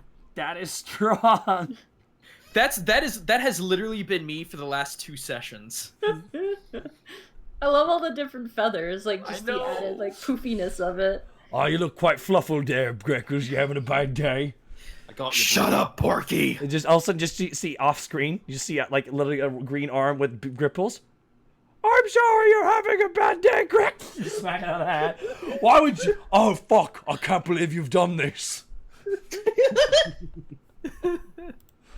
All right, that's amazing art. Oh, okay. So there is King of Citrus did this, and I saw this art earlier. King of Citrus did the actual art for whatever the sweet dragon could be, and I'm not gonna lie, guys. I think I might end up using one of these and putting it somewhere on my page to signify this, because these are incredible. Nothing short. Citric King. It's hard to pick which one would be fit the tavern. I love the top middle one with. I Like, do too. The lollipop. I'm not gonna lie. I'm really partial, just aesthetically, to the top right, but I like the bottom left as well. Because that one's pretty good too. Those are strong. This is all super strong designs. Citric King, you Citric Madman, you madman high on vitamin C. This is nuts. No, yeah, it's. Oof. He's actually helping me out with roleplay stuff. For tokens. Yeah, I paid him, and I'm looking forward to see what he comes up with. So very excited for that. This is everyone's gonna have an opinion on this one. Apparently, votes have been going on the images, like in the Twitter. He said. Oh, He's like, everyone's voting for the one they like the best, and I'm like, well, it means he did so many different Dude, straw poll it. Yeah. Yeah. Ooh, maybe to find out, and whichever one wins, we actually use, because this is incredible art. This is like so slick. All of them look good. Bottom right stands out pretty strong too, with just the mug. Yeah, they're all good. I was partial to that one. Okay, we gotta move on. We're just gonna ogle this art for a while. And be like, which one? Now, this is made by a very obscure artist known as Chris Zito. Now, Chris Zito. Fuck that guy. I heard he's kind of a shill. I mean, a little bit. This is actually Chris Zito art. Look at this. This is fucking cool, dude. Like, please intro this. This was Task's family. And that's him as a little babby. Emphasis on was. Was. Yes. Yeah, this was good timing. Before war. Yeah. Yep, there's Task's sisters. That's the one he was talking about, the one who was higher ranked than him.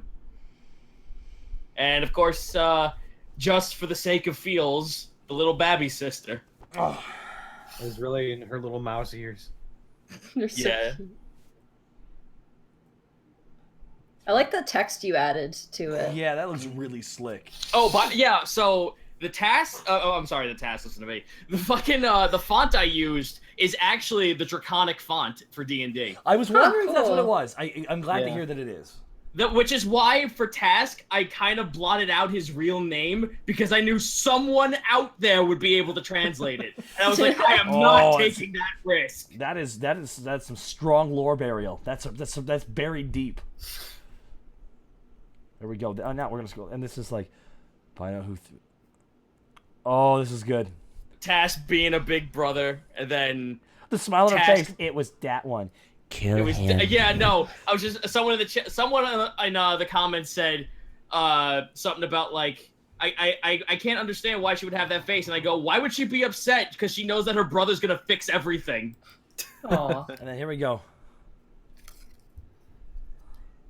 The Task being a big boy, just like, come on, god damn it, everyone's got a scar. Why won't you let me? God. I want to be cool. You don't know. That's literally what it is. It's just like him and her out in the middle of in the middle of battle. Why the fuck won't you let me just get a scar? Also, note that she's got a coal scale as well as red scale. There's a. I've seen a lot of people mentioning the thickness, and to not loot the kobold. Stop looting! Stop looting the snakes, for everybody! God's sakes! Stop looting the reptiles, everybody! I do, and I love that, because you know what? Someone actually made the argument to me. It's like, why do they have boobs? I'm like, okay, number one, they can have boobs all they want, because have you seen what they look like in 5th edition? They have dog snouts. They're part mammal. Task has a someone just posted Task's theme. Ooh. What? Yeah, he has SoundCloud theme. Hold on. Let me just. I'm not reblogging anything yet. I'm waiting just to, because there's a lot of stuff coming in.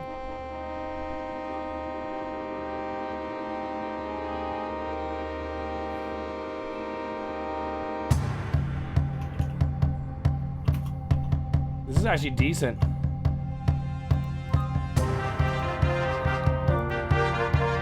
Jeez. Bitch, hold on.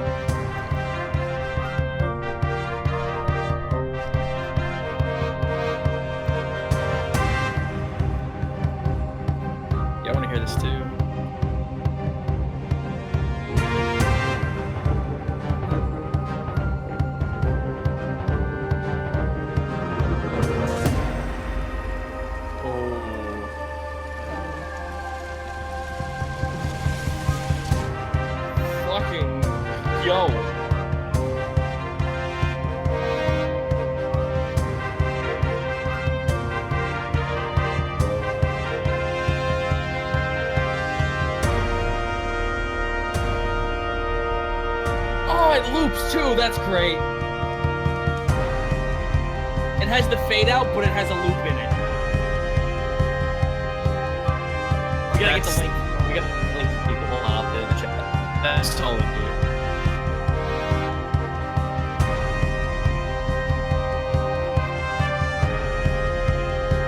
Yeah, follow that guy on SoundCloud. Jeez, this is good.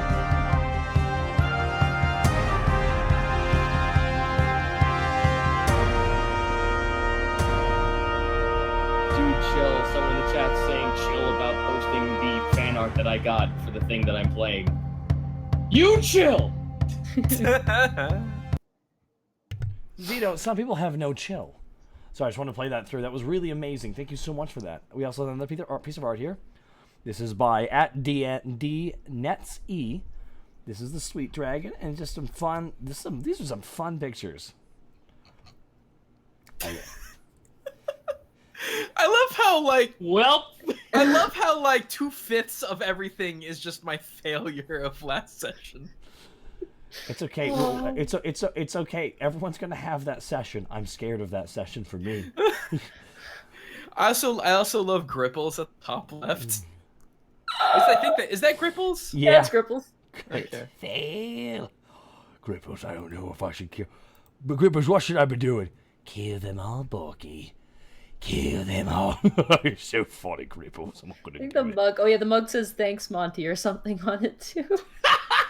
It's thank you, Monty Glue. All right. Aw, Wow. that's We cute. have a lot of art we still got to get through here. Guys, I got to steamroll through some of these because we got a fair amount here. I can't.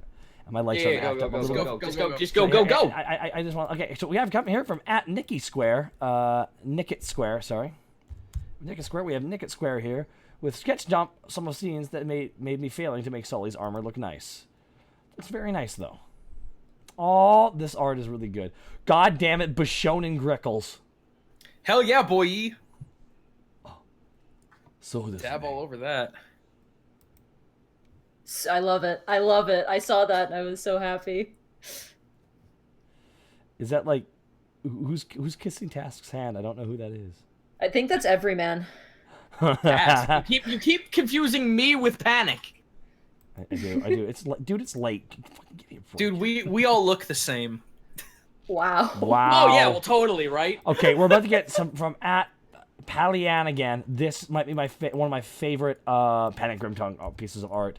Check this. Not even him, too. It's not even him. Wanna make some babies? No. No. Oh, by the way, Greckles was Burb Shonen. I just love the tiny Panic in the corner, but Just Excuse me. No, stop. Lewd. Oh. You can lewd the tieflings, by the way, everybody. We're allowed to lewd those.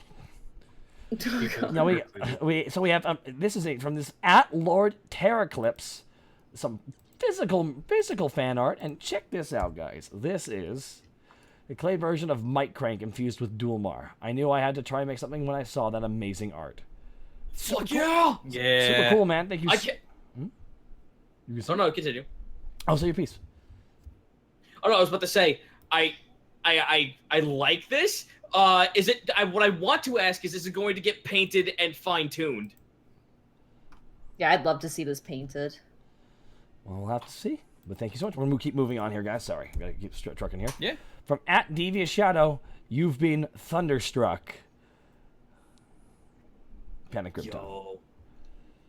There we go. That was such a good fight. That was all the big boss fights have been fucking stellar. Like they've all been really dramatic too. Mm-hmm. So, all right, here we go, and we'll continue on here. Now this is Everyman. This is made by Nickett Square again. Thank you so much, Nickett, again for submitting art. And this is Welcome to the Underbelly. I want to work for them so bad. For who?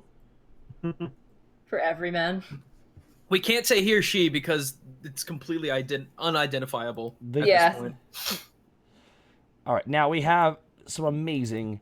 Once again, Schmoogan has returned. This cracked me up so hard. Okay, let's God, get. it did me too. Going to the Crafters Wait. District. Do you want anything? I want my family back. Yeah, I got like 10 gold, so like, I don't know. Hey, let me voice my own character, God damn it. Okay, fine. You guys do the scene. All right, go. Hey, I'm going to the crafting district. You want anything? I want my family back. Yeah, I got like 10 gold, so I love this because this is when during like the time I was like dropping fucking lore when my PC was down, so I could only post up the really shitty quality versions. And people were catching on to the feels, and I'm just like, it's funny you guys are having feels for characters that barely even exist. No, this is by @Media Roads. Borky work in progress ZBrush sculpt. Hope you like it. Holy shit. Dude, I he think did one for Task. He did one for everyone. Wait, Yeah, he no, did one Panic. He's going Panic next. Yep. This looks amazing. This is super trippy. Holy mother of God. I want this to be a mod in Skyrim. Oh, that'd be so dope. That's Right? That's the ultimate thing. But like everyone could be normal creatures, but like Greckles has to literally be an actual raven. I'm okay with that. Hag Raven Grepples. This is pretty fantastic. Thank you so much, Media Roads. It's amazing work. All right, King. We got Citric King coming in hot with some more art for us, guys. This was tight. No, this is really cool, and I like this. This is official art, I'd argue, at this point. Steve, this is official. This could be official art for Steve on the wiki, definitely. But this is Steve, everybody. Hey, Steve. I love the birds. They're super cute. This is where do I begin? Like he took your concept, did he? And he like it looks high fantasy-ish, but it also doesn't. It's kind of sweet how he's actually like being able to ride that line of the two things. I just love the runic designs everywhere. Mm-hmm. It's super nice. If only she liked Greckles. You know the story why she did. She loves the other birds. He likes these birds, but not the big bird. Hi there, ladies. Some people call me Big Bird. Ladies leave. Oh. Here we go. Made a tag for the sweet sunshine boy, Tarisk. Oh. I think that's done by hand. That's done by looking at hand. the tools. Thank you so much, Chronos_archive for that. Now, if only I had a dog to put this on. Now we have some silent shy guy. This is pretty cute. I saw You this. guys wanted more of this, so he filled your request. Mm-hmm. The Unexpectables when they're all old and haven't died somehow. I like how now canonically I have to lose an eye. I also like how Task doesn't look like he aged at all, which is accurate. Lizards because fucking kobolds apparently live up to 135 years old. Task, the dragon, Greckles, the Blue Death Panic, the sexiest thing alive, Borky, the Smasher, Godslayer, Giant Slayer, Dragon Slayer, Manager, True Orc, Warrior of Macaroons, Sweet The Tooth, Moob Warrior. Pit Champion, Rage, Skeleton Hunter, Friend. Aw. Thank you so much, Silent Shy Guy. Appreciate it. Okay, we got another one here. We got this is pictures are coming up, so I have no idea what I'm about to post here on my live stream. Oh, it's an Stealth animation, check. my bro. Oh, this is great. It's an animation. Stealth check. Yeah, too bad I wasn't rolling that tonight. Rip. Rip. F. No, that's not fair. You blended in with the sewer water. Oh, my heart. Make me sad. I blended you in with the trash. It's the trash, man. I'm a trash burb. This is ham. Rum ham. Soaked in rum. And here we have some amazing work in progress. Nutcase actually has a video up on Nutcase's Twitter. Definitely go to @NutcaseArt. But we have two versions for you, Senile Snake. Check this out. Here's the completed art. But here is a chromatic, we call this? Yes. A chromatic piece of art. This is slick. I told her, like, when she showed me this in my Discord, I told her, like, I would legit want to see this on the front of the tavern if anyone drew it as, like, a poster. Panic Grimtongue, the sweet dragon. Panic Grimtongue live.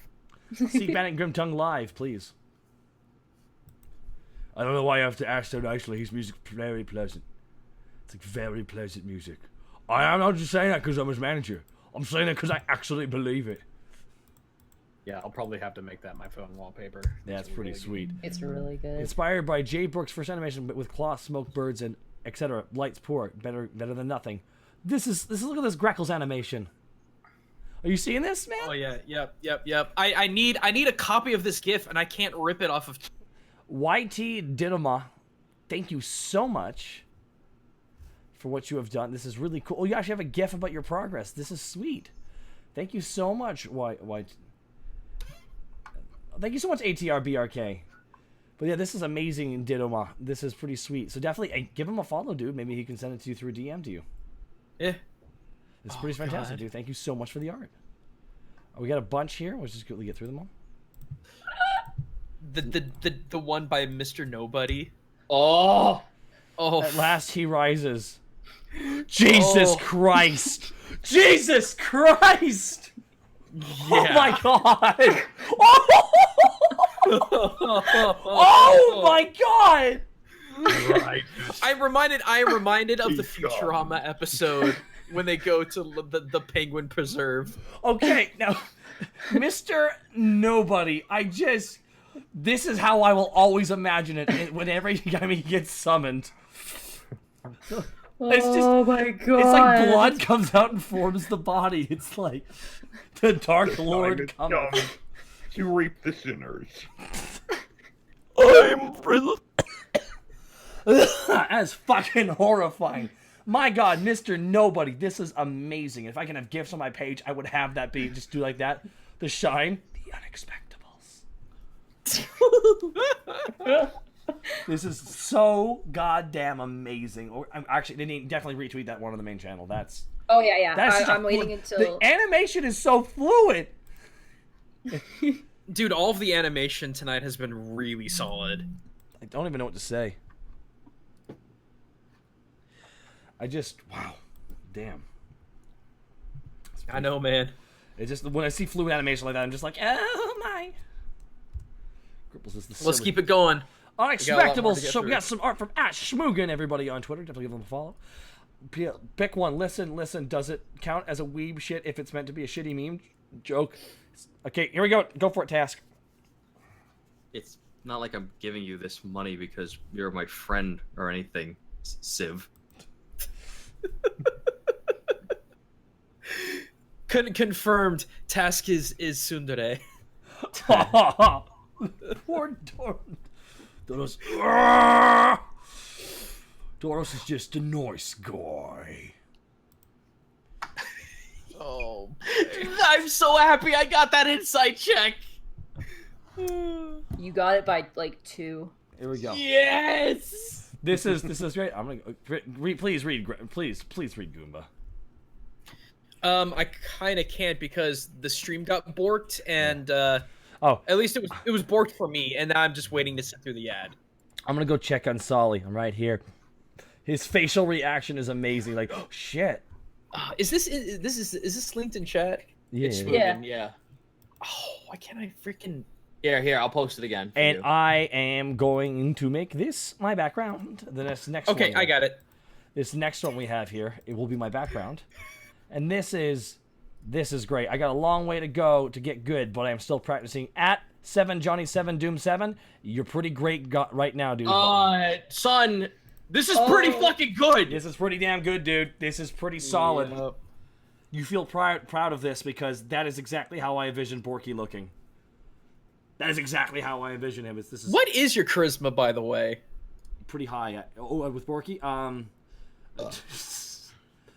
Borky's charisma is like 8. I don't know, like 8. No, I know Let 10. me take a look here. I got it. I'm When Borky hits on I someone, live in this. When Borky finally His charisma's 12, which is average. Okay, that's accurate. All right. the shadows, the highlights, everything about this looks really slick. The veins. I like how he picks a monochromatic sort of thing, like he does, like he did with Tarask too. He had it just all blue, and this is all green. It's really nice. It's a really nice design thing. Normally it's what you do before you jump into color comping. Mm-hmm. No, it's pretty damn sweet. I'm gonna say that, Johnny. You're pretty great. Keep at it, man. It's really, really good work. All right, we got something from Star Exorcist. You may know her. I'm so happy my first ep at home base immediately demands I need to design new clothes, only thumbnails for now. She's now going to be designing all of our new sexy outfits. Solid. Yeah, she showed that to me before. She's just like, is there anything you want to add on to it? I'm just like, no, if you want to go with my design, then please, by all means, do it. Because actually, oh yeah, did I ever post to you guys what Task looks like with his noble clothes on? Because I actually drew that. Yes, I did. Yeah, you did. I think you did. At least I saw it. I'll find it. Hold on. But keep going. Here's the last piece of art we have, and this is from the demo Pikachu. And it is Lego Task.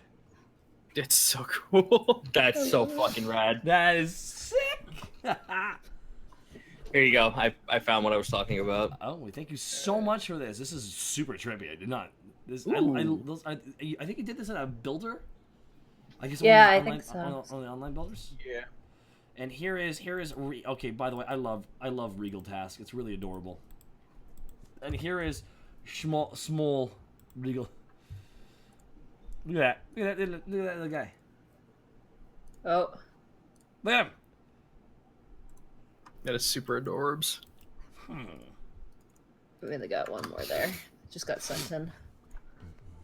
Oh yeah, Nutcase was working on Borky as well. Oh I'm my. What? You don't tell me that. You don't tell me that, Nutcase. You absolute nutcase, you.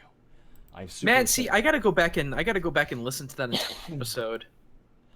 Right, everybody, guys, I gotta wrap it up here because I need to go get my leg all lifted. But everyone, oh wait, we got some Nutcase art in here last second. You just dropping it right here as I'm about to leave. All right, we got some Nutcase art here. Always ready to get some Nutcase art, and here we go. No, it's too late for the stream, but here's a whip, and that is Borky the Mighty. And there's Lily. There's Lily as he stands atop the giant lobster. He's going nuts. It's okay. It's time to get bulky. Alrighty, guys. My name is Takahata 101, and I was joined by the illustrious, my sister, at Monty. Hi. Definitely follow her on Twitter at Montyglue. Everyone else, also check out Roleplay this Saturday. I'll be doing the one-off at 1 p.m. Pacific Standard Time. Definitely tweet it. I think we'll be tweeting it out on the Unexpectables Twitter, right? If I'm allowed, sure. Oh, did it? Absolutely. This is one of those situations. Okay. All right, please, of course, Zito, plug you too. Yes, it is me, Chris Zito. You may find me at CZ Backlash on Twitch. All right, cool. Goomba! You can find me at Gaijin Goomba No H here on Twitch. That's great. And finally, Senile Snake. Hey, you can find me at Twitter at Senile Snake, and you can find me on Twitch at Senile Snake, but with a 3 instead of the E at the end. I'm playing through Lords of Shadow 2, unfortunately. That is brand confusion. Yeah, it. Long story, actually. You're playing what games? I'm playing Lords of Shadow 2, unfortunately. Unfortunately, what's happening? Oh, it's microtransactions. It's bad. What? Oh, it's bad. Microtransactions in single-player games always make my eyes roll out of my head because I'm dying. Oh, it's a good thing that no one else is doing that. Oh wait, looks at Ubisoft. Every game. It's every game now. Okay, we're ranting. Time to shut off. Ah!